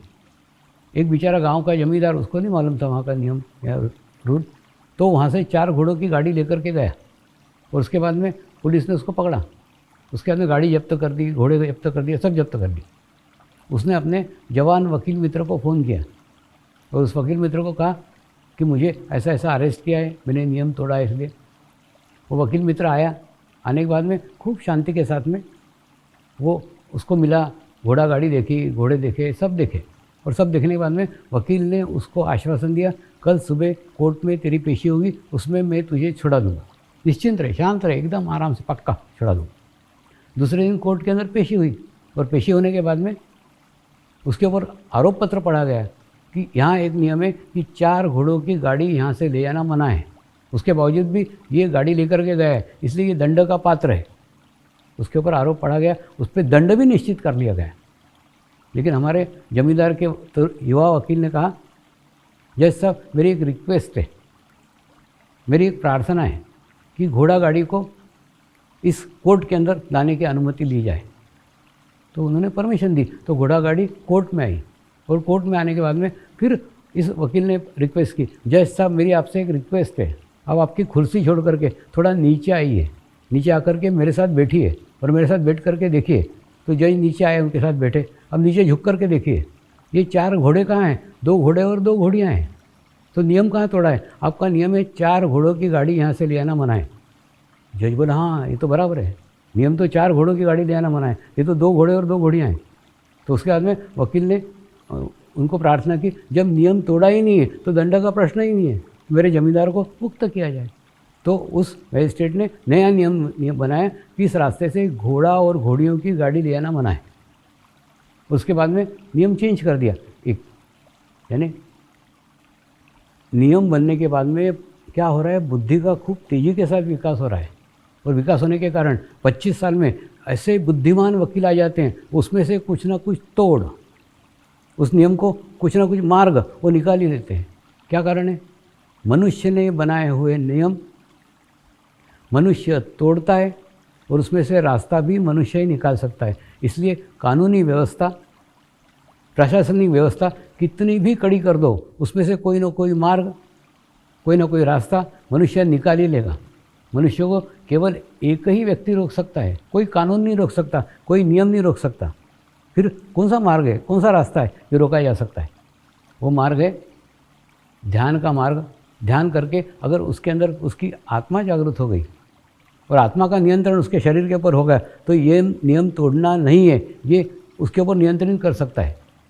तो बहुत आवश्यकता है वकीलों को, जजों को भी, अगर अपना कार्यभार कम करने का है तो वो ध्यान का प्रचार प्रसार करें, ताकि लोग नियम को खुद तोड़े ही नहीं। अन्यथा आप कितने भी नियम बना लो, आप देखो ना जितने नियम बनते हैं 25 साल तक रहते हैं, 25 साल में फिर युवा वकील आते हैं, बुद्धिमान वकील आते हैं और उसके बाद में उसका नियम तोड़ते हैं। क्या अंतर आ रहा है? जज को SMS भी करना नहीं आ रहा है, व्हाट्सएप भी नहीं करना आ रहा है, टेलीग्राम नहीं खोलते आ रहा है। ये स्थिति जज की है। और उसके बाद में अपराधी है, वो मस्त चैटिंग करके ये करके, मैंने इतने कंप्यूटर में एक्सपर्ट है। ये मेरे को बताए हुए जजों ने अनुभव है कि हमको SMS भी करना नहीं आता, हमको व्हाट्सएप नहीं करना आता, हमको टेलीग्राम नहीं खोलना आता, लेकिन ये अपराधी सब कर लेते हैं। तो कहने का अर्थ, जब अपराधी अगर जजों से ज़्यादा बुद्धिमान है तो जजों के नियम तो वो कभी ना कभी रास्ता निकालेंगे, उसमें से तोड़ निकालेंगे नहीं। इसलिए आवश्यकता है ध्यान साधना की। आत्मा का नियंत्रण अगर उसके ऊपर हो जाए, मेरे को नियम तोड़ने का नहीं है, तो उसके हाथ से टूटेगा ही नहीं। देखिए ऑटोमेटिकली उसके ऊपर नियंत्रण हो जाएगा आत्मा का कि ये नियम तोड़ना नहीं, तो नियम तोड़ेगा नहीं। तो इस प्रकार से वकीलों की भी बहुत आवश्यकता है। तीसरा, समाज का एक प्रमुख स्तंभ है पुलिस, सुरक्षाकर्मी। यही सब बातों को देख करके गुरु शक्तियों ने सुरक्षा वर्ष मनाया था। और सुरक्षा वर्ष में मिलिट्री में, नेवी में, एयरफोर्स में, पुलिस में सब तरफ शिविरों का आयोजन किया गया था। और सब जगह मैं खुद स्वयं भी कई बार गया हूँ। और जाने के बाद में देखा खूब बड़े बड़े जगह, खूब बड़े बड़े स्थानों पे देखा ब्रिगेडियर लाइन के लोग जैसे ही शिविर में आते हैं ना, तो वो रबर की एक पट्टी लेकर के आते हैं, सब अपनी पट्टियाँ लेकर के आए, ऐसे बिछा करके बैठे। माने क्या कारण है? कारण ये 5 साल से योगासन यानी योगा, योगासन यानी योगा, वो योग यानी योगासन ही समझते हैं। तो सब जने इतने बड़े लेवल के लोग भी योगासन माने योग ये समझ रहे हैं। मैंने उनको कहा मैं आपको कोई योगासन कराने वाला नहीं हूँ, मैं उसके ऊपर की बात कर रहा हूँ, मैं ध्यान सिखाने वाला हूँ, मेडिटेशन सिखाने वाला हूँ। इसमें कोई एक्सरसाइज नहीं है, इसमें कोई प्राणायाम नहीं है, इसमें शरीर की कोई गतिविधियाँ नहीं है, इसमें निःशुल्क है। यानी मैंने किया, मैंने कुछ पैसा दिया, वो अहंकार आपके अंदर नहीं आएगा। मैंने प्राणायाम किया, वो भी आपके अंदर नहीं आएगा। मैंने आसन किए, वो मैं भी नहीं आएगा। इसमें मैं को कोई जगह ही नहीं है, आपको कुछ नहीं करने का है, सिर्फ बैठे रहने का है। बैठे बैठे ही आपको प्राप्त हो जाएगा। क्यों? क्योंकि ध्यान की पद्धति नहीं है, ये ध्यान का संस्कार है। संस्कार ऑटोमेटिक प्राप्त होता है, सिर्फ आपको ग्रहण करने की, आपको लेने की शुद्ध इच्छा होनी चाहिए। अगर करोगे तो आपको ग्रहण होगा। तो इस प्रकार से अलग अलग स्थानों पे, अलग अलग जगह, एकदम बॉर्डर के ऊपर भी जाकर के शिविर किए हैं। लेकिन सब जगह, सब स्थानों पे जाने के बाद मैं ये निष्कर्ष पे पहुंचा हूँ, इस नतीजे पे पहुंचा हूँ, बड़े दुख से कहना पड़ता है, सबसे दयनीय स्थिति पुलिस की है। सबसे दयनीय स्थिति पुलिस की। क्यों? देखिए, military, navy, air force, CRPF, BSF सबके एक निश्चित एरिया है। उस एरिया के बाहर वो जाती नहीं। उनके निश्चित क्वार्टर्स हैं, निश्चित एक्सरसाइज है, निश्चित खान पान है, निश्चित नींद है, निश्चित व्यायाम है, सब निश्चित है। पूरा रूटीन, पूरा जीवन पूरा निश्चित है। ऐसा पुलिस का नहीं है। पुलिस की नींद ठीक से नहीं है, पुलिस का खान पान ठीक से नहीं है, पुलिस की व्यवस्था ठीक से नहीं है। और दूसरा, पुलिस के ऊपर खूब अत्यधिक भार है, राजनीतिक भार, प्रशासनिक भार, भीड़ का भार, खूब इतना टेंशन, इतना तनाव जितना पुलिस के ऊपर है ना, इतना मिलिट्री के ऊपर नहीं है, CRP पे, माने कोई और सुरक्षा के कर्मियों पे नहीं है जितना पुलिस के ऊपर। पुलिस पे अत्यधिक भार है। तो आवश्यकता है पुलिस को ध्यान करने की, पुलिस को मेडिटेशन करने की। और दूसरा होता है ना, पुलिस के आसपास भी दिन दिन देखो ना, अपराधी अपराधी अपराधी, अपराधियों का ही जमावड़ा रहता है। ऐसा रहता है क्या मिलिट्री वालों के पास? नहीं। ऐसा रहता है कि BSF वालों के पास? नहीं। लेकिन पुलिस के आसपास दिन भर अपराधी अपराधी अपराधी। तो अगर अपराधी अपराधी आपके आसपास रहेंगे दिन भर, तुम अपराधी अपराधियों पे चित्त डालोगे तो उनका इफेक्ट, उनका प्रभाव आपके चित्त पे पड़ेगा ही। आवश्यकता है अपने चित्त को शुद्ध करने के लिए, अपने चित्त को पवित्र करने के लिए, जिस प्रकार से आप शरीर को पवित्र करने के लिए स्नान करते हो ना, उसी प्रकार से अपने चित्त को शुद्ध करने के लिए ध्यान करो। नियमित आधा घंटा ध्यान करो, ताकि आपका चित्त शुद्ध रहे, चित्त पवित्र रहे और आसपास के अपराधी लोगों के प्रभाव, अपराधी लोगों के इफेक्ट आपके ऊपर आएंगे ही नहीं। ये लोग ना देवता सरी के अपराधियों को पूछते हैं, उनको याद करते हैं। ये इन्होंने बताए हुए अनुभव है। वो बोलते हैं, स्वामी जी, अगर एक आधा अपराधी पकड़ा नहीं गया ना, तो रात में भी नींद नहीं आती, और अगर नींद भी आई तो सपने में भी वो अपराधियों को मैं पकड़ रहा हूँ, बस यही सपने आते रहते। यानी पूरा चित्त, पूरा अटेंशन अगर पुलिस का अपराधियों के ऊपर हो तो फिर इनके चित्त की क्या दशा होगी, आप सोचो ना। और दूसरा, अपराधी तो अनेकों प्रकार के रहते हैं, अलग अलग प्रकार के रहते हैं। जितने प्रकार के अपराधियों पे, और पुलिस वही है, एक ही पुलिस को सारे अपराधियों पे चित्त डालना पड़ता है, तो क्या होगा? विभिन्न प्रकार के अपराधियों के दोष इनके चित्त में आएंगे और उनका चित्त खराब होगा। तो एक प्रकार के अपराधी नहीं, सब प्रकार के अपराधी। मैंने वो अपराधी तो एक अपराध करता होगा, पुलिस के ऊपर तो सब अपराधियों का इफेक्ट चित्त के ऊपर आता है। यही कारण है इनको ब्लड प्रेशर की तकलीफ होती है, इनको पेट की समस्या होती है, क्योंकि खान पान व्यवस्थित नहीं ना। कहीं भी खाना रहता है, कहीं भी बैठना पड़ता है, कहीं जाना पड़ता है, खूब खराब स्थिति है। और दूसरा, ये चित्त डालते हैं। मैंने तो एक पुलिस के शिविर में यही कहा कि कचरा उठाने वाले जो मजदूर हैं ना, वो मुंह को पट्टी बांधते हैं और पट्टी बांध करके कचरा उठाते हैं। उनको ये ध्यान है, उनको ये पता है कि हम कचरा उठा रहे हैं, कचरे का इफेक्ट हमारे ऊपर नहीं होना चाहिए। इतना होश, इतना ध्यान वो रखते हैं। लेकिन पुलिस वो भी नहीं रखते, पूरा चित्त उन अपराधियों पर डालते हैं। तो क्या होगा, उन अपराधियों का भी कैचेस उनको लेना पड़ेगा। अरे ये अपराधी समाज का कचरा है, ये कचरा उठा रहे हैं, और उसके बावजूद भी इनको रिलैक्सेशन के लिए, इनको शांति के लिए, इनको सुख के लिए वो नहीं मिलता जो समाज को मिलता है। तो मेरी पुलिस के प्रति बहुत दया भाव है, पुलिस के प्रति बहुत करुणा भाव है, पुलिस के प्रति खूब सॉफ्ट कॉर्नर है। कॉर्नर क्या है, ये समाज का सब कचरा उठाते हैं, लेकिन समाज जो सुख भोगता है, समाज जो शांति भोगता है, समाज जो आनंद भोगता है, वो आनंद इनके हिस्से में नहीं आता। जब ये लोग, सब लोग दिवाली मनाते रहते हैं तो ये डंडे लेके खड़े रहते हैं, सब लोग होली मनाते रहते हैं, ये डंडे लेके खड़े रहते हैं, सब लोग देव दर्शन को जाते हैं, वहाँ रिलैक्स होते हैं, ये बाहर डंडे लेके खड़े रहेंगे। यानी इनके पास रिलैक्सेशन की कोई जगह ही नहीं है, कोई फंक्शन नहीं है, कोई मंदिर नहीं है, कोई तीर्थ क्षेत्र नहीं है। इनकी तीर्थ क्षेत्र पे ड्यूटी लगती है, लेकिन कहाँ, बाहर डंडे लेके खड़े रहने की। ये दर्शन करने नहीं जा सकते, यानी लोगों को दर्शन करवाएंगे, ये दर्शन नहीं कर सकते। तो जगह जगह इन सब बातों से ये वंचित रहते हैं, और इस सब का मानसिक दबाव धीरे धीरे धीरे धीरे धीरे धीरे ना इनके ऊपर आता है। और दूसरा, एक परेड का जो सिस्टम है वो अंग्रेज़ों के टाइम का था, 200 साल पुराना सिस्टम था कि left right left right left right करके चंद्र नाड़ी और सूर्य नाड़ी को बैलेंस करके और सामने देखो।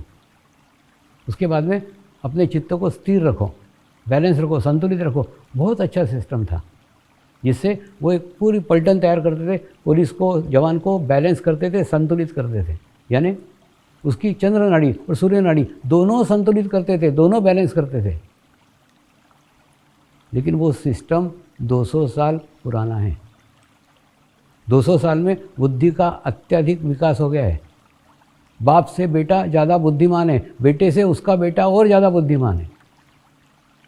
तो अगर बुद्धि का विकास इतना तेज़ी के साथ हो रहा है, राइट साइड इतने तेज़ी के साथ विकसित हो रही है, और आज भी हम राइट साइड पे उतना ही जोर डालेंगे जितना लेफ़्ट साइड पे डाल रहे हैं। यानी हम लेफ़्ट साइड को उतना बैलेंस कर रहे हैं, उतना ही राइट को बैलेंस करेंगे, तो क्या होगा, राइट साइड ज़्यादा बढ़ जाएगी, और उसके बाद में एक इनबैलेंस की स्थिति, असंतुलित स्थिति निर्माण हो जाएगी। उसके कारण क्या होगा, उस असंतुलन में अगर वो लेफ्ट में गया तो वो जवान अपने आप को गोली मार लेगा। अगर वही जवान राइट में गया तो ऑफिसर ने छुट्टी नहीं दी इसलिए उसको गोली मार देगा। यानी छोटी सी बात के ऊपर, क्यों, इनके पास में शस्त्र रहते हैं, इनके पास कभी भी ये डिसीजन दे सकते हैं, एक क्षण में डिसीजन दे सकते हैं। तो मैं इनको कोई परेड बंद करने को नहीं बोल रहा हूँ, मैं कभी भी कुछ भी बंद करने को नहीं बोलता हूँ। सिर्फ उसके साथ में ध्यान को जोड़ लो, अपने आप को बैलेंस करो, अपने आप को संतुलित करो। कई अफसरों के पास, कई अधिकारियों के पास जब मैं उनके अलग से शिविर लेता हूँ तो उनको मैं कहता हूँ, एक कुम्हार का फ़ोटो बहुत बड़ा फ्रेम करके अपने केबिन में रखा करो। आपने देखा होगा ना, एक कुम्हार रहता है, वो एक कपड़े का गट्ठा लेता है और इधर से हाथ लगाता है मटके के अंदर से, और बाहर से लकड़ी के हथौड़े से ठोकते रहता है मटके को।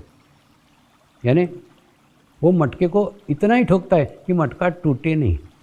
उसके बाद में अंदर से सपोर्ट भी देता है, सपोर्ट देता है ताकि वो मटका ठीक से विकसित हो। यानी उसको विकसित भी करने का है, उसके बाद में उसको तोड़ने का भी नहीं है। दोनों संबंध बनाए हुए हैं, अच्छा भी कर रहा है, बुरा भी कर रहा है।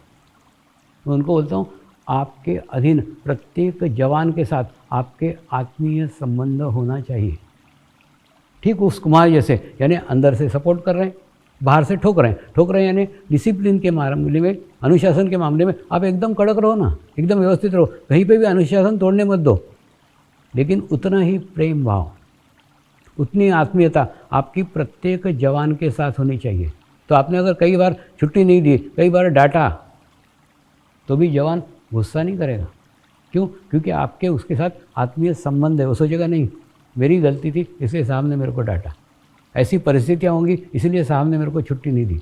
यानी आप ना सदैव एक रिलेशंस जवान और अफसर के बीच का एक एक्स्ट्रा करो कि जो आपके आत्मीय संबंध बना रहे, वो संबंध खूब काम आएंगे। वो आपकी बातें, आपकी स्थिति, आपकी परिस्थिति समझने के लिए बहुत आसान तरीका जवानों के पास होगा। तो मैंने सब ऑफिसर्स को कहा था, सब लोग एक कुमार का फ़ोटो फ्रेम करा करके अपने कैबिन में रखो और उससे प्रेरणा लो कि एक कुमार के समान मुझे भी प्रत्येक जवान के साथ अनुशासन रखने का है, डिसिप्लिन रखने का है, नियम में रखने का है, लेकिन साथ साथ आत्मीय रिलेशंस भी रखने के, आत्मीय संबंध भी रखने के। अगर ऐसा करेंगे तो आप 4 काम भी ज़्यादा बोलोगे ना जवान को, वो खुशी खुशी से कर देगा। क्योंकि आपके रिलेशंस केवल ऑफिसर और जवान के नहीं रह गए, आपके रिलेशंस आत्मीय हो गए, आत्मीय संबंध निर्माण हो गए। एक एक्स्ट्रा संबंध बनाओ ना। सारे संबंध शारीरिक क्यों हैं? सारे संबंध पद के क्यों हैं? सारे संबंध नौकरी के क्यों हैं? उसके अलावा कोई एक संबंध ऐसा बनाओ जो नौकरी का नहीं है, जो पद का नहीं है। अरे बाबा, जिनके साथ तुमको दिन भर रहने का है, 24 घंटे जिनके साथ रहते हो, जो तुम्हारे साथ रहते हैं, तो तुम्हारे रिलेशन आत्मीय बनाओ ना। और दूसरा, सब मिलकर के ध्यान करो, सब मिलकर के मेडिटेशन करो। एक बहुत बड़ी सीमेंट कंपनी है, उस कंपनी के डायरेक्टर और बाहर का चौकीदार साथ में बैठ करके ध्यान करते, सामूहिक ध्यान करते, और शाम को ऑफिस छूटने के बाद सब इकट्ठा होंगे और ध्यान करेंगे। तो उनके रिलेशंस डायरेक्टर के उस चौकीदार के साथ में भी उतने ही आत्मीय हैं। तो क्या हो गया? एक ग्रुप हो गया, दूसरा एक सामूहिकता का ग्रुप हो गया, एक सामूहिकता की कलेक्टिविटी हो, और एक अच्छे वाइब्रेशंस, अच्छी ऊर्जा, अच्छा चैतन्य आप आपके कैंपस में निर्माण करो ना। सब मिलकर के निर्माण करो तो बहुत अच्छा निर्माण होगा। हुआ था ना, एक बार मैं भारत पाकिस्तान बॉर्डर पे गया था, तो वहाँ पे थोड़े नाराज़ लगे सैनिक। बोले स्वामी जी देखो हम कितने दूर बैठे हैं, 200 किलोमीटर तक का यहाँ पे कोई आदमी ही नहीं है। मैंने उनको, अरे बाबा, ऐसा स्थान हिमालय में ऋषि मुनि खोजते हैं जहाँ मनुष्य नहीं है, तो तुमको कितना अच्छा स्थान मिला हुआ है। बस हो ना, एक जन ये पहाड़ पे बैठो, एक जन ये पहाड़ पे बैठो, ध्यान करो, साधना करो। मनुष्य काय को चाहिए? मनुष्य आएंगे तो विचार आएंगे। आपको अच्छा निर्जन स्थान मिला है, उसका लाभ लो ना। तो जो भी स्थिति है, उस स्थिति को उन्होंने सकारात्मक लिया, खूब खुश हुए, खूब प्रसन्न हुए, क्योंकि ध्यान करने को उनको एक अच्छा स्थान मिला था, एक अच्छी जगह मिली थी। तो आवश्यकता है पुलिस को भी ध्यान करने की, क्योंकि आसपास जो खराब वातावरण है, जो दूषित वातावरण है, जो अपराधियों का जगत है, उस जगत से इफ़ेक्ट, उसके प्रभाव आपके ऊपर नहीं आ पाए। मैंने बोला ना, मैं आपको पुलिस की नौकरी छोड़ने को नहीं बोल रहा, मैं सिर्फ बोल रहा हूँ आप आपके जीवन में 30 मिनट ध्यान करो। एक बार एक पुलिस ऑफिसर ने, बहुत बड़े पद का पुलिस ऑफिसर था, उसने कहा स्वामी जी मुझे सदैव ना मोबाइल पे रहना पड़ता है, पता नहीं कब कहीं से फ़ोन आ जाए, तो ऐसा फ़ोन आ गया तो मेरे को तो जाना पड़ता है, मेरे को तो उठना पड़ता है, तो मैं ध्यान करूँगा कैसे, आधा घंटा कैसा निकालूंगा। मैंने उनको पूछा टॉयलेट के अंदर तुमको फ़ोन आता है क्या? तो बोले नहीं आता। तो उनको बोलो झूठ बोलो, अगर बाहर कोई फ़ोन आए तो उनको बोलना टॉयलेट में गए, लेकिन ध्यान करो। देखो ये आपकी परिस्थिति है, आपकी स्थिति, आपको कैसा रास्ता निकालना है, आप आपका रास्ता निकालो ना। रास्ते आपको आपके निकालना पड़ेंगे, मैं थोड़ी बताऊँगा, मैं सिर्फ इतना ही बताऊँगा आधा घंटा ध्यान करने। अच्छा, दूसरा अगर ध्यान करोगे ना तो आप आपके पुलिस के संगठन के ऊपर उपकार कर रहे हो, क्योंकि एक अच्छा स्वस्थ अधिकारी है जो मानसिक रूप से स्वस्थ है, शारीरिक स्वस्थ है, दे रहे हो। दूसरा, आप आपके परिवार के ऊपर भी उपकार कर रहे हो, एक स्वस्थ और तंदुरुस्त व्यक्ति उनको दे रहे हो। आप समाज के ऊपर भी उपकार करो, आप समाज के एक बहुमूल्य स्तंभ हो। इसकी जानकारी, इसका नॉलेज, इसका एहसास सदैव अपने पास रखो। तो उससे क्या होगा, आधा घंटा ध्यान करके आप अपने आत्मीय रिलेशंस आपके साथियों के साथ बहुत अच्छे से बना सकते हो। और अच्छे से बनाने के बाद में एक अच्छी ऊर्जा, अच्छी निर्माण स्थिति होती है। दूसरा, खूब विचित्र लगता है जब पुलिस के अधिकारी कहते हैं ये कोई उम्र है क्या ध्यान करने की। अरे ध्यान क्या बुढ़ापे में किया जाता है? जहाँ पे तुम्हारे शरीर पे नियंत्रण नहीं है, तो 30 मिनट तुम स्थिर से बैठ नहीं सकते हो, उस समय कैसे ध्यान करोगे? ध्यान कोई चमत्कार नहीं है, ध्यान एक सतत करने वाली साधना है। और ध्यान आपको आत्मभाव में लेके जाता है। सामान्य मनुष्य शरीर भाव में जीता है, लेकिन योगी आत्मभाव में जीता है। आसपास के परिस्थिति का, आसपास के परिणाम का उसके ऊपर कोई इफेक्ट नहीं पड़ता, वो सब के बीच में सुरक्षित रहता है। तो मेरी इच्छा है पुलिस भी आभा मंडल बनाए, पुलिस भी अपना सुरक्षा कवच बनाए। वो सुरक्षा कवच लेके आप कितने भी दंगे वाले जगह जाओ, आप कितने वाली झंझट वाली जगह जाओ, कितने ही झगड़े वाले जगह जाओ, उन झगड़ों के बीच में भी आप सुरक्षित रहोगे। इसलिए आवश्यकता है ध्यान करके अपने आसपास अपना विश्व बनाओ, और वो विश्व लेके आप दुनिया के कोई भी कोने में चले जाओ, वो विश्व आपके साथ साथ चलेगा। देखिए, पूरा छाया जैसा नहीं है। छाया रहती ना, वो हमारी छाया हमारे अंधेरे में हमारा साथ छोड़ देती है। ऐसा ओरा का नहीं है। ओरा आपके साथ सतत 24 घंटे रहता है। कहीं भी आप जाओगे ना, आपके साथ साथ साथ साथ जाएगा। हुआ ना, एक बार ना मैंने अरबस्तान का दौरा किया, और अरबस्तान में एक बहुत बड़ा ओटला था। उस ओटले के ऊपर सब शेख मिल कर के ध्यान कर रहे थे, मेडिटेशंस कर रहे थे। और उस मेडिटेशन पे उसी समय वहाँ का किसी ने फ़ोटो लिया होगा। उसके बाद में एक साधक ने मेरे को अहमदाबाद से पूछा, स्वामी जी आप अरबस्तान में जाकर रह रहे हो, आपको वहाँ डर नहीं लगता क्या? वहाँ कौन ध्यान सीखेगा? तो मैंने वो शेख ध्यान कर रहे थे, उसका फ़ोटो उसको भेजा। मैंने उसको कहा, देख मैं ध्यान करता हूँ ना, उसके कारण मेरा अपना एक निजी विश्व है। वो निजी विश्व लेके मैं दुनिया के कोई भी कोने में चले जाऊँ, मेरे विश्व में वही लोग आएंगे जो उसके लिए अनुकूल हैं। और उसके बाद में एक अनुकूल वातावरण, एक ही वातावरण, ध्यान का वातावरण, मेडिटेशन का वातावरण, वो पूरे विश्व भर में कहीं भी जाऊँ एक जैसा है, एक सा है। ये देख, ये सब शेख लोग ध्यान कर रहे हैं, मेडिटेशन कर रहे हैं, सीख रहे हैं। तो मेरे पास यहाँ पे भी भारत हो या अरबस्तान, दोनों जगह एक ही स्थिति है, एक ही अवस्था है। तो कहने का अर्थ, आप भी एक ऐसा आभामंडल बनाओ, आप भी एक ऐसा ओरा बनाओ कि ओरा लेकर के आप कितने कठिन से कठिन स्थिति में भी जाओ ना, परिस्थिति में जाओ, तो उस परिस्थिति का इफेक्ट आपके ऊपर नहीं हो, और आपका इफेक्ट उनके ऊपर होना चाहिए। तो सकारात्मक ओरा इतना स्ट्रांग बनाओ तो नकारात्मक लोगों पे भी उसका इफेक्ट आता है, प्रभाव पड़ता है। आप क्या करते हो, अपना ओरा इतना ख़राब करके रहते हो, फिर बोलते हो उसने मेरा ऐसा कर दिया, उसके कारण मैं डिस्टर्ब हो गया। अरे डिस्टर्ब क्या हो गया? तू उसके कारण डिस्टर्ब हो, तेरे कारण वो ठीक होना चाहिए, तो उल्टा उसके कारण। तो अपने ओरा को इतना कमज़ोर मत करो, अपने ओरा को इतना वीक मत करो कि किसी के कारण भी आप डिस्टर्ब हो। तो आवश्यकता है, पुलिस को अत्यधिक आवश्यकता है ध्यान करने की, मेडिटेशन करने की। और 30 मिनट कैसे निकालने के, वो निकालो, कुछ भी रास्ता निकालो, कुछ भी मार्ग निकालो, लेकिन उस मार्ग में से 30 मिनट तुम ध्यान करो। इसके बाद डॉक्टर हो गए, वकील हो गए, पुलिस हो गए, चौथे हैं पॉलिटिशियंस। ये पॉलिटिशियंस के आसपास भी एकदम नकारात्मक वातावरण रहता है। अगर कुर्सी पे रहे तो कुर्सी जाने का भय रहता है, और कुर्सी पे नहीं रहे तो एक अतृप्ति का भाव रहता है कि कुर्सी प्राप्त करने के लिए रहता है। आवश्यकता है उनको भी ध्यान करने की, उनको भी मेडिटेशन करने की। ये मैं नहीं कह रहा हूँ, ये तो शिरडी के साईं बाबा ने लोकमान्य तिलक को भी कहा था। लोकमान्य तिलक जब शिरडी के साईं बाबा को मिलने आए ना, तो उन्होंने बोला स्वतंत्रता मिलनी चाहिए, इसके लिए मैं आया हूँ, आपके कृपा में स्वतंत्रता भारत को मिले। शिरडी के साईं बाबा खूब शांत चित्त होकर बैठे, और उन्होंने लोकमान्य तिलक को यही कहा, लोग बहुत बुरे हैं, लोग बहुत खराब हैं, तुमने लोगों के लिए खूब किया, लेकिन अब छोड़ दो, अब तुम अपने लिए कुछ करो। तो उसके कुछ दिनों के बाद लोकमान्य तिलक की मृत्यु हुई। यानी उन्होंने संकेत दिया था, दुनिया के लिए तुमने खूब कर लिया, अब अपने लिए कुछ करो ना।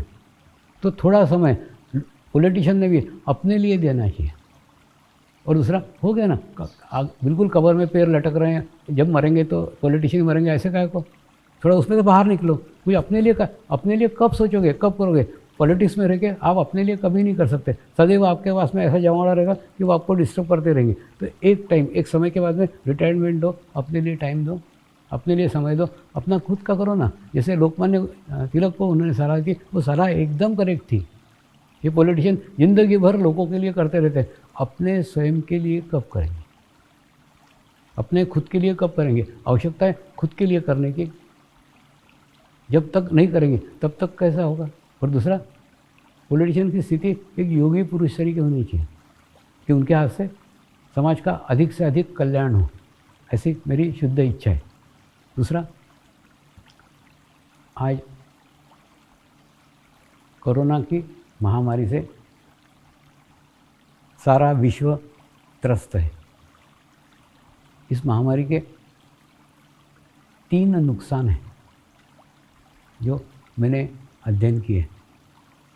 पहला नुकसान शारीरिक है, यानी कोरोना वायरस हुआ तो वो बीमार पड़ सकता है, कुछ लोग इसमें से मृत्यु को भी प्राप्त कर सकते हैं, यानी ये शारीरिक हानि हुई, ये बहुत कम संख्या में, बहुत छोटे स्तर के ऊपर। इससे बड़ी हानि है आर्थिक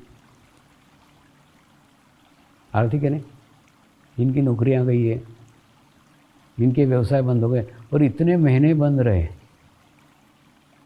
देखिए, कई तो दुकान उड़ गई, वो बोलते इतने महीने हम किराया नहीं दे सकते, दुकानें बंद कर दी। दूसरा क्या होता है, दुकान मतलब दुकान का किराया नहीं, फिर स्टाफ की सैलरी, सभी रहते हैं ना, तो वो एक नुकसान है। तो आर्थिक नुकसान दूसरा, और दूसरा जो आर्थिक अभी लॉस हुआ है, वो लॉस को भरने में भी खूब टाइम जाएगा, काफ़ी दिनों का लॉस हुआ है, उसको भरने। और दूसरा नुकसान आर्थिक है, और ये शारीरिक नुकसान और आर्थिक नुकसान से भी बड़ा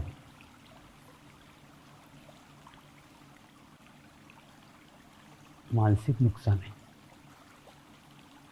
जो छोटे बच्चे हैं ना, उन बच्चों पे जो इफ़ेक्ट हुए हैं, जो हमने महीनों तक उनको घर में बंद करके रखा है, उसका बुरा परिणाम उनके भी मन के ऊपर पड़ने वाला है।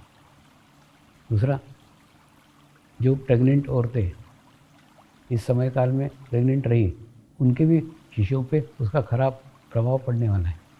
क्यों? क्योंकि देखिए, WHO के, ये मैं नहीं कह रहा हूँ, WHO खुद कह रहा है, आने वाले दिनों में मानसिक समस्याएं बढ़ने वाली है, मानसिक प्रॉब्लम बढ़ने वाले हैं। कारण क्या है? मानसिक स्थिति संतुलित करने की, मानसिक स्थिति बैलेंस करने की अत्यंत आवश्यकता है। मानसिक परिणामों को जल्दी से दूर नहीं किया जा सकता। जो घटनाएं घटी ना, उसका इफ़ेक्ट, उसका प्रभाव सालों तक बना रह सकता है। और ये कोरोना ने हमको 2 बातें सिखाई, इस वर्ष ने हमको 2 बातें सिखाई। एक तो परमात्मा बाहर नहीं भीतर है, दूसरा सारे मनुष्य समान हैं, सब मनुष्यों को कोरोना का भय और तकलीफ हुई है, सारे मनुष्य समान हैं। ये 2 बातें सिखाई। अगला वर्ष ध्यान का वर्ष होगा।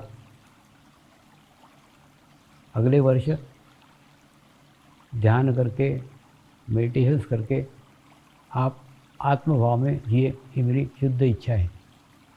क्योंकि शरीर भाव में जिएंगे तो शरीर की तकलीफ़ें, शरीर की परेशानियाँ, मानसिक समस्याएं हमारे आसपास निर्माण होगी, और अगर आसपास निर्माण हुई तो उसका प्रभाव, उसका इफ़ेक्ट हमारे ऊपर भी पड़ेगा।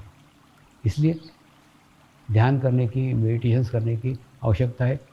यही कारण है कि गुरु शक्तियों ने अगला वर्ष आने के पूर्व ही ध्यान साधना के लिए ये शिविर का आयोजन किया। उसके बाद में आप इसमें ध्यान सीख करके, मेडिटेशन सीख करके अपना एक आभामंडल बनाइए, अपना एक ओरा बनाइए, और वो ओरा बन सकता है नियमित ध्यान साधना से, निश्चित बन सकता है। और बनने के बाद में आपको उससे सुरक्षा कवच प्राप्त हो सकता है। ये मेरी अनुभव नहीं है, मेरी अनुभूति नहीं, आज लाखों साधकों ने अपने ये अनुभव लिए हैं। ध्यान करने के बाद में, मेडिटेशन करने के बाद में कैसा सुरक्षा कवच प्राप्त हुआ, उसके बाद में कैसे दुर्घटनाओं से वो बचे, ऐसे कई अनुभव उन्हें कई साधकों को आए। और अगर एक एक साधक को पूछोगे ना तो एक एक साधक का एक एक पुस्तक है, इतना अनुभव है, इतने एक्सपीरियंसेस है। और आवामंडल प्रत्येक व्यक्ति का होता है, प्रत्येक व्यक्ति का आवामंडल रहता है, प्रत्येक व्यक्ति का ओरा रहता है। एक बार मैं इंग्लैंड गया हुआ था, तो इंग्लैंड में एक अंग्रेज साधक के घर टीवी पे कार्यक्रम आ रहा था। और कार्यक्रम में कुछ नहीं, एक लड़की बैठी हुई थी उद्घोषिका, और एक आदमी अमेरिकन कैमरा लेकर के आया। वो कैमरा लेकर के आया और उसने कहा मैं ये लड़की का फ़ोटो निकालूंगा, और फ़ोटो निकालने के बाद में ये लड़की कैसी है, इसका स्वभाव कैसा है, इसकी स्थिति कैसी है, मैं जानूंगा, क्योंकि फ़ोटो के आसपास उसके रंग आएंगे और रंग देखूंगा, और रंग देख करके मैं बताऊंगा ये लड़की कैसी है। उस व्यक्ति ने वो लड़की का फ़ोटो निकाला, और फ़ोटो निकालने के बाद में उसके आसपास जो रंग आए थे वो रंग पैसे देख करके उसने बताया कि लड़की को ये परेशानी है, ये दिक्कत है, ये प्रॉब्लम है, ये इसकी ये स्थिति है, आध्यात्मिक स्थिति ये उसने उसका ओरा का फ़ोटो देख करके बताया। मैंने उस अंग्रेज को कहा मेरे को कैमरा नहीं चाहिए, मेरे को लड़की नहीं चाहिए, मेरे को लड़की का फ़ोटो नहीं चाहिए, मेरे को कुछ भी नहीं चाहिए, मैं ऐसे ही बता सकता हूँ। तो बोले ठीक है स्वामी जी, आप अगले साल जब आओगे ना तो अपने टीवी के ऊपर कार्यक्रम रखेंगे।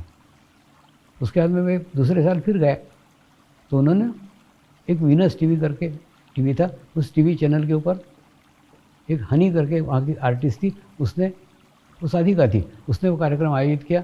मेरे को तो कोई जानता नहीं था, सिर्फ वो टीवी वाले ने उसको बोला तू अगर पूरे टाइम बैठे रहेगी तो हम तेरे गुरु जी का कार्यक्रम रखेंगे। तो वो तैयार हो गई, वो भी तैयार हो गए। उसके बाद में मैं और वो बैठे हुए थे, और उसके बाद में कार्यक्रम शुरू हुआ। ध्यान के ऊपर चर्चा हुई, आत्म साक्षात्कार पे चर्चा हुई, ओरा के ऊपर चर्चा हुई, आवामंडल पे चर्चा हुई। तो चर्चा विभिन्न विषयों से होती हो रही थी। उसके बाद में मैं बैठा हुआ था लंदन के स्टूडियो में। उसके बाद में विश्व भर से लोग मुझे प्रश्न पूछ रहे थे। केवल प्रश्न क्या मालूम है, स्वामी जी कृपया मार्गदर्शन कीजिए, बस इतना ही बोलते थे, बाकी कुछ नहीं। उसके बाद में वो ऑनलाइन बोलते थे, और उनका प्रश्न सुन करके मैं उनके समस्याएं जानता था, उनकी प्रॉब्लम जानता था, और प्रॉब्लम जान करके उसके ऊपर मैं निदान बताता था, ये करने से ये ठीक हो सकता है। उसके बाद में वो जो उसका अलाउंसर था राजा, उसने माइक पे कहा भारत से महान ज्योतिषाचार्य आए हुए हैं, आप आपका नाम भी मत बताओ तो भी आपके बारे में सब कुछ बता देते हैं। लेकिन वास्तव में मैं ज्योतिषी नहीं हूँ। जब मेरे हाथ में माइक आया तब मैंने लोगों को कहा मैं ज्योतिषी नहीं हूँ, मुझे ज्योतिष का कोई ज्ञान नहीं है, लेकिन प्रत्येक व्यक्ति का आवामंडल है। इतने व्यक्ति हैं ना दुनिया में, प्रत्येक व्यक्ति यूनिक है, और प्रत्येक व्यक्ति का अपना निजी आवामंडल है। प्रत्येक व्यक्ति कोई व्यक्ति शरीर का विचार नहीं करता, प्रत्येक व्यक्ति के विचार अलग है।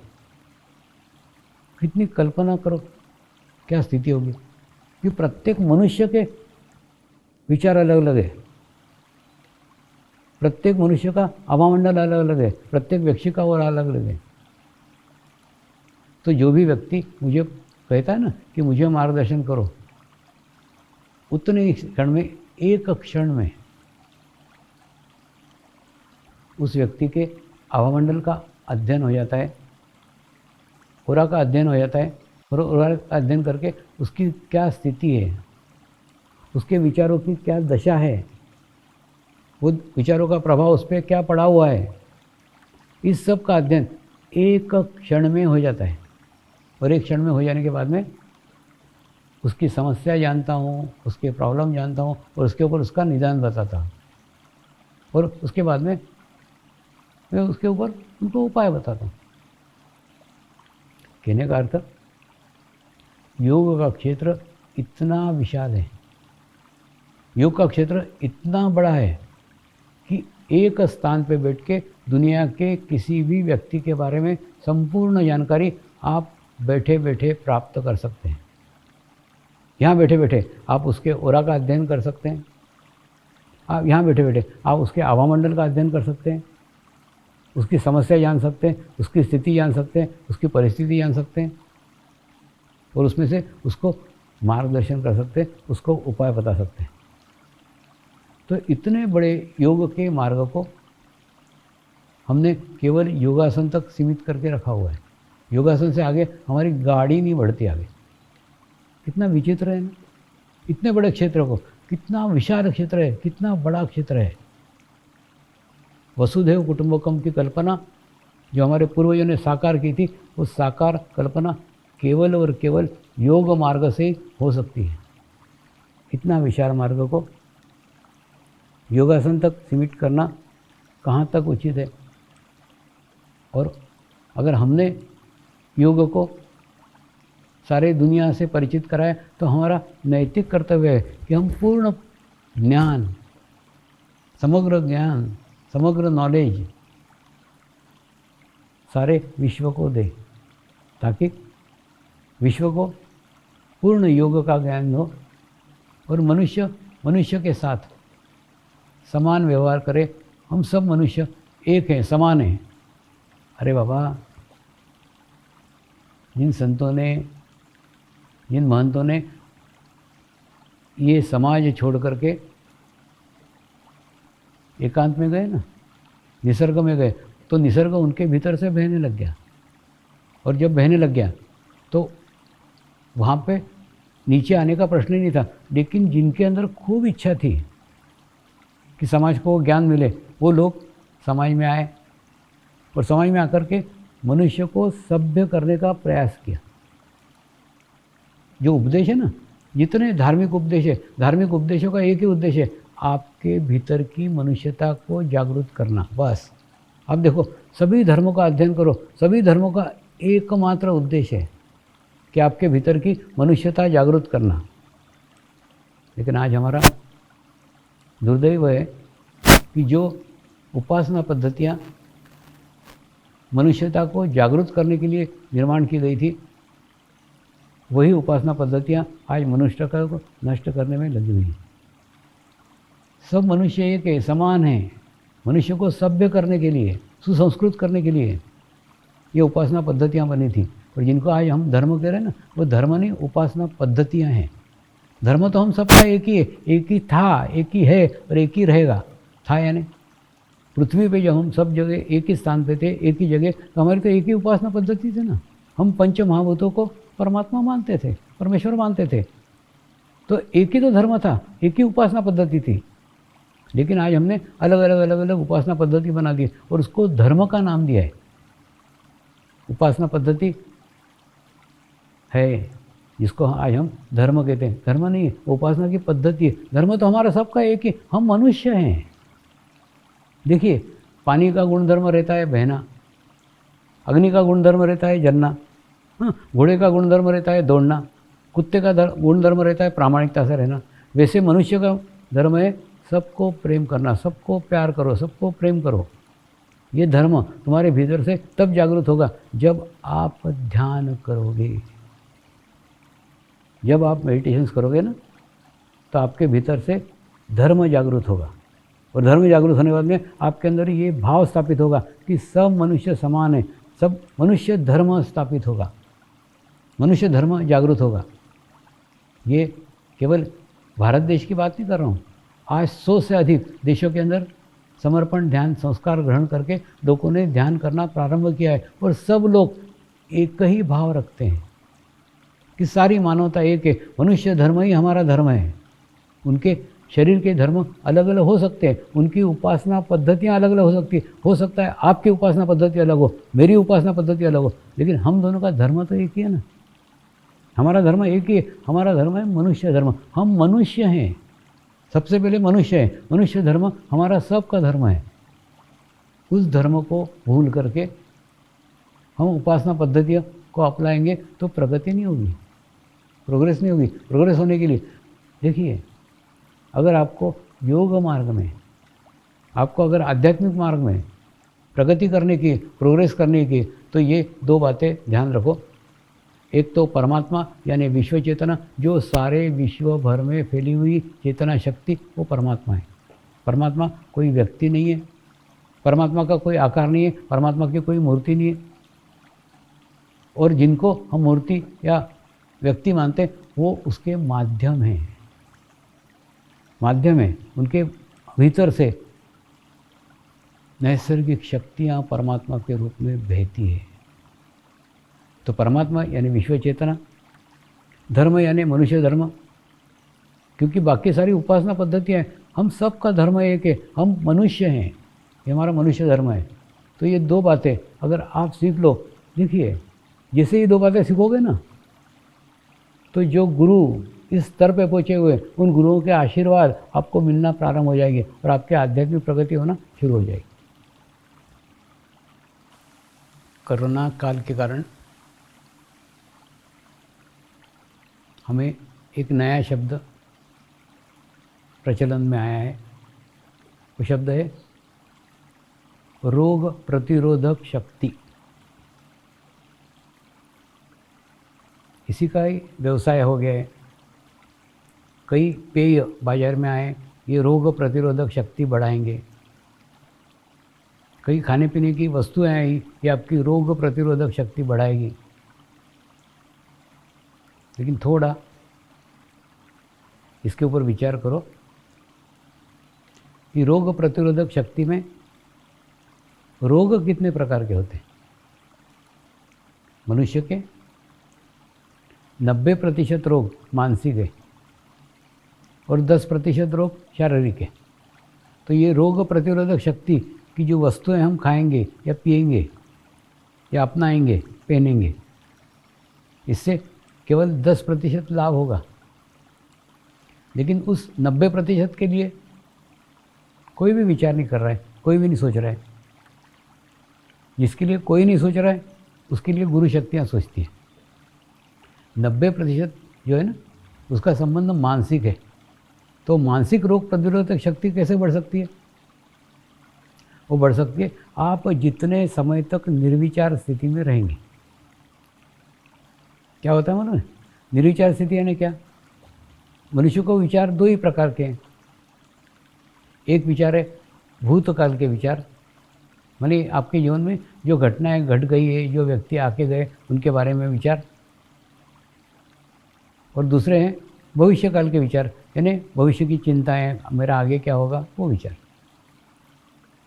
मनुष्य को केवल और केवल ये दो ही विचार रहते हैं, भूतकाल के विचार और भविष्य काल के विचार।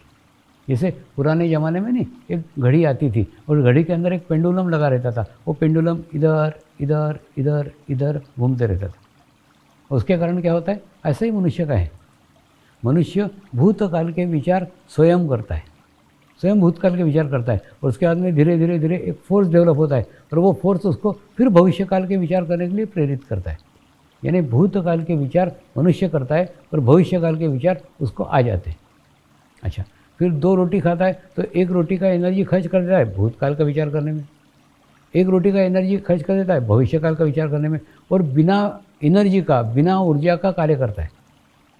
और फिर बोलता है कि मेरे को मेरे कार्य में सफलता तो मिली नहीं। अरे बाबा, मिलेगी कैसे?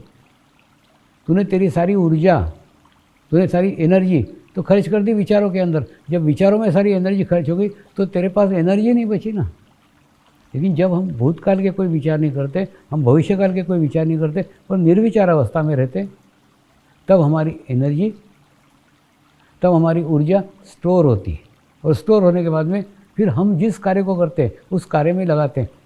एक सिंपल शब्दों में कहूँ ना, सरल अर्थ में कहूँ, वर्तमान में रहना ही ध्यान है। अब एक काम करो, घड़ी के अंदर ना 1-1 घंटे के अलार्म लगाओ। सुबह 6 बजे अलार्म बजा, देखा मैं कहाँ पे हूँ।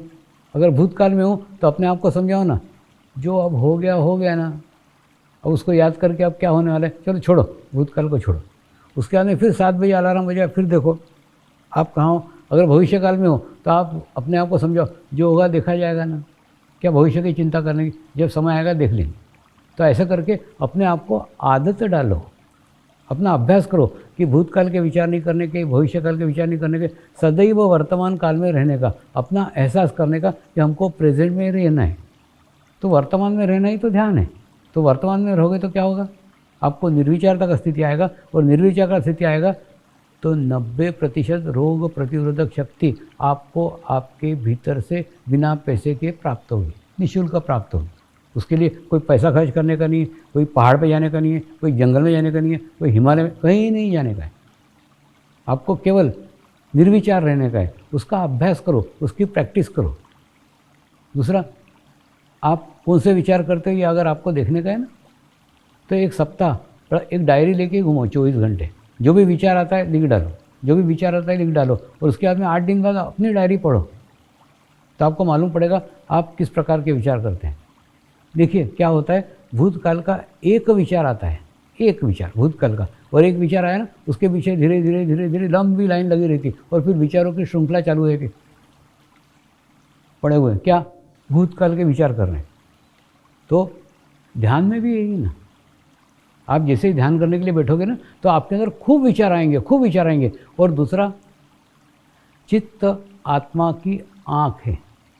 आपने आपके जीवन में जो कुछ देखा है वो सब आपके चित्त में स्टोर है, और जैसे ही ध्यान करने लग जाते हैं तो चित्त की सफाई होना चालू हो जाती है। और सफाई होने के बाद में आपने जो जो घटनाएं आपके जीवन में की, सब घटनाएं पिक्चर से के आपके सामने जाएगी।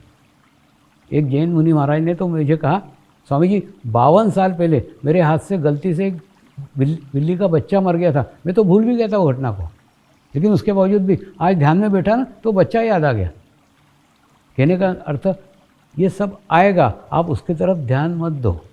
ये आपके चित्त की सफाई हो रही है, उसकी तरफ ध्यान मत दो, इन विचारों की तरफ भी ध्यान मत दो।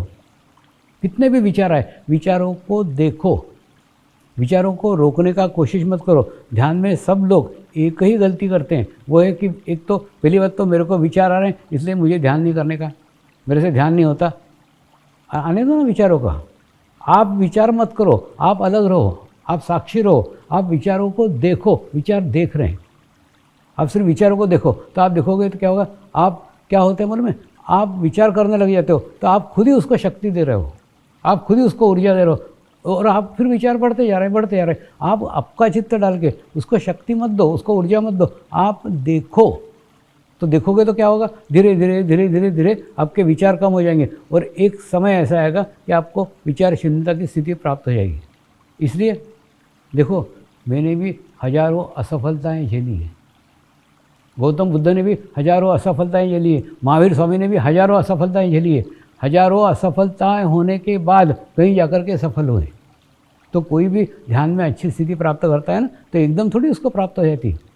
आपको सफलता दिखती है, उसके पीछे की हजारों असफलताएं नहीं दिखती। एक सफल व्यक्ति हमको दिखता है, सफल व्यक्ति नहीं रहता है, वो असफलताओं का भंडार रहता है। असफलताएं जीवन भर में उसने भोगी रहती है, तब जाकर के कहीं सफल हुआ रहता है। तो आप एकदम अपेक्षा मत करो कि आज आप ध्यान करना चालू करो तो एकदम तुम्हारा ध्यान लग जाएगा, ऐसा नहीं। आपको भी असफलता ही, असफलता से घबराओ मत।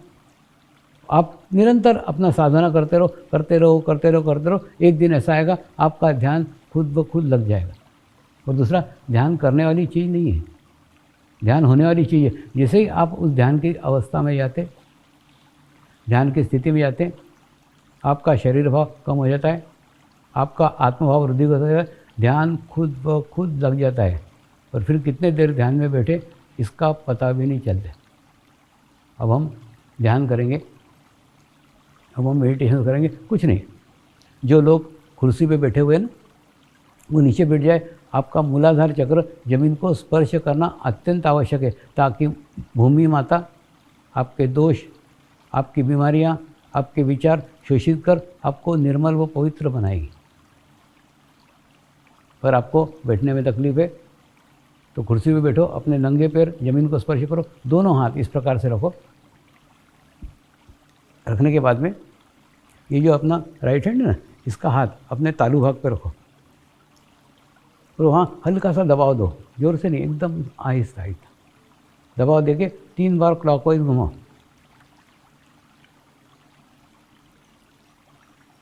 आंखें बंद कर लो, चित्त को पूर्णतः अपने तालु भाग पे स्थिर रखो।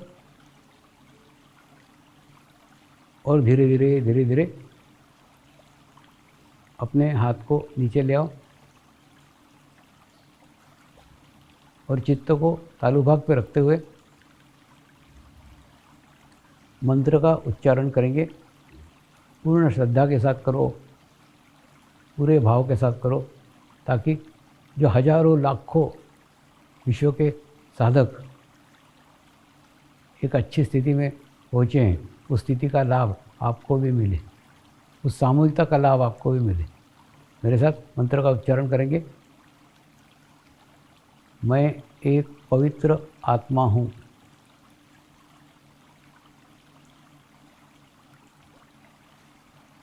मैं एक शुद्ध आत्मा हूँ।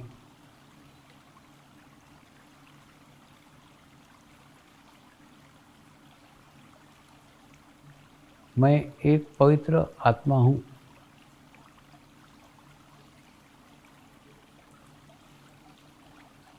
मैं एक शुद्ध आत्मा हूँ।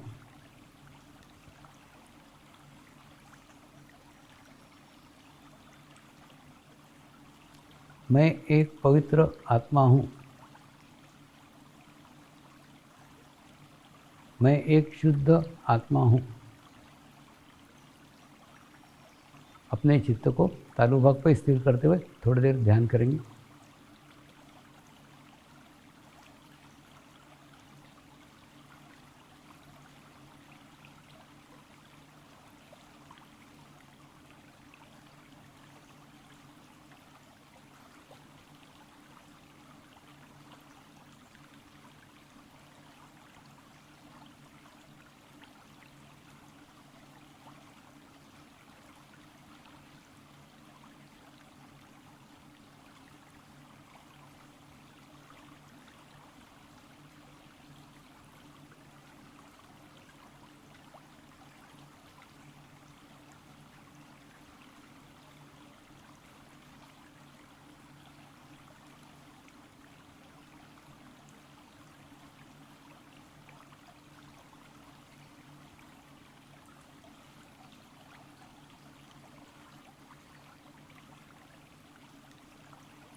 तो परमात्मा से प्रार्थना करेंगे।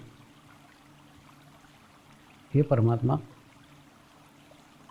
कृपया मुझे आत्म साक्षात्कार प्रदान करें। हे परमात्मा, कृपया मुझे आत्म साक्षात्कार प्रदान करें। हे परमात्मा,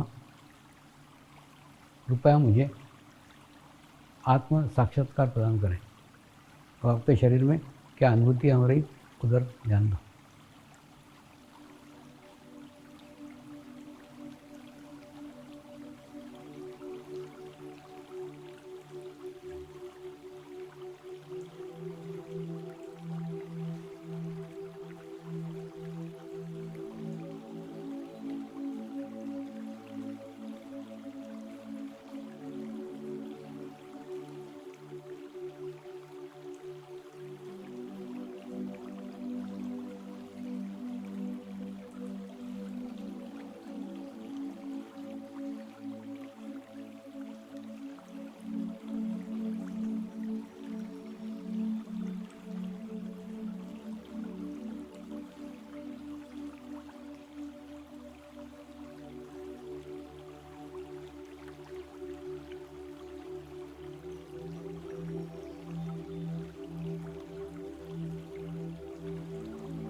नमस्कार। अब एकदम धीरे धीरे आंखें खोलिए और ध्यान की स्थिति में से बाहर आइए।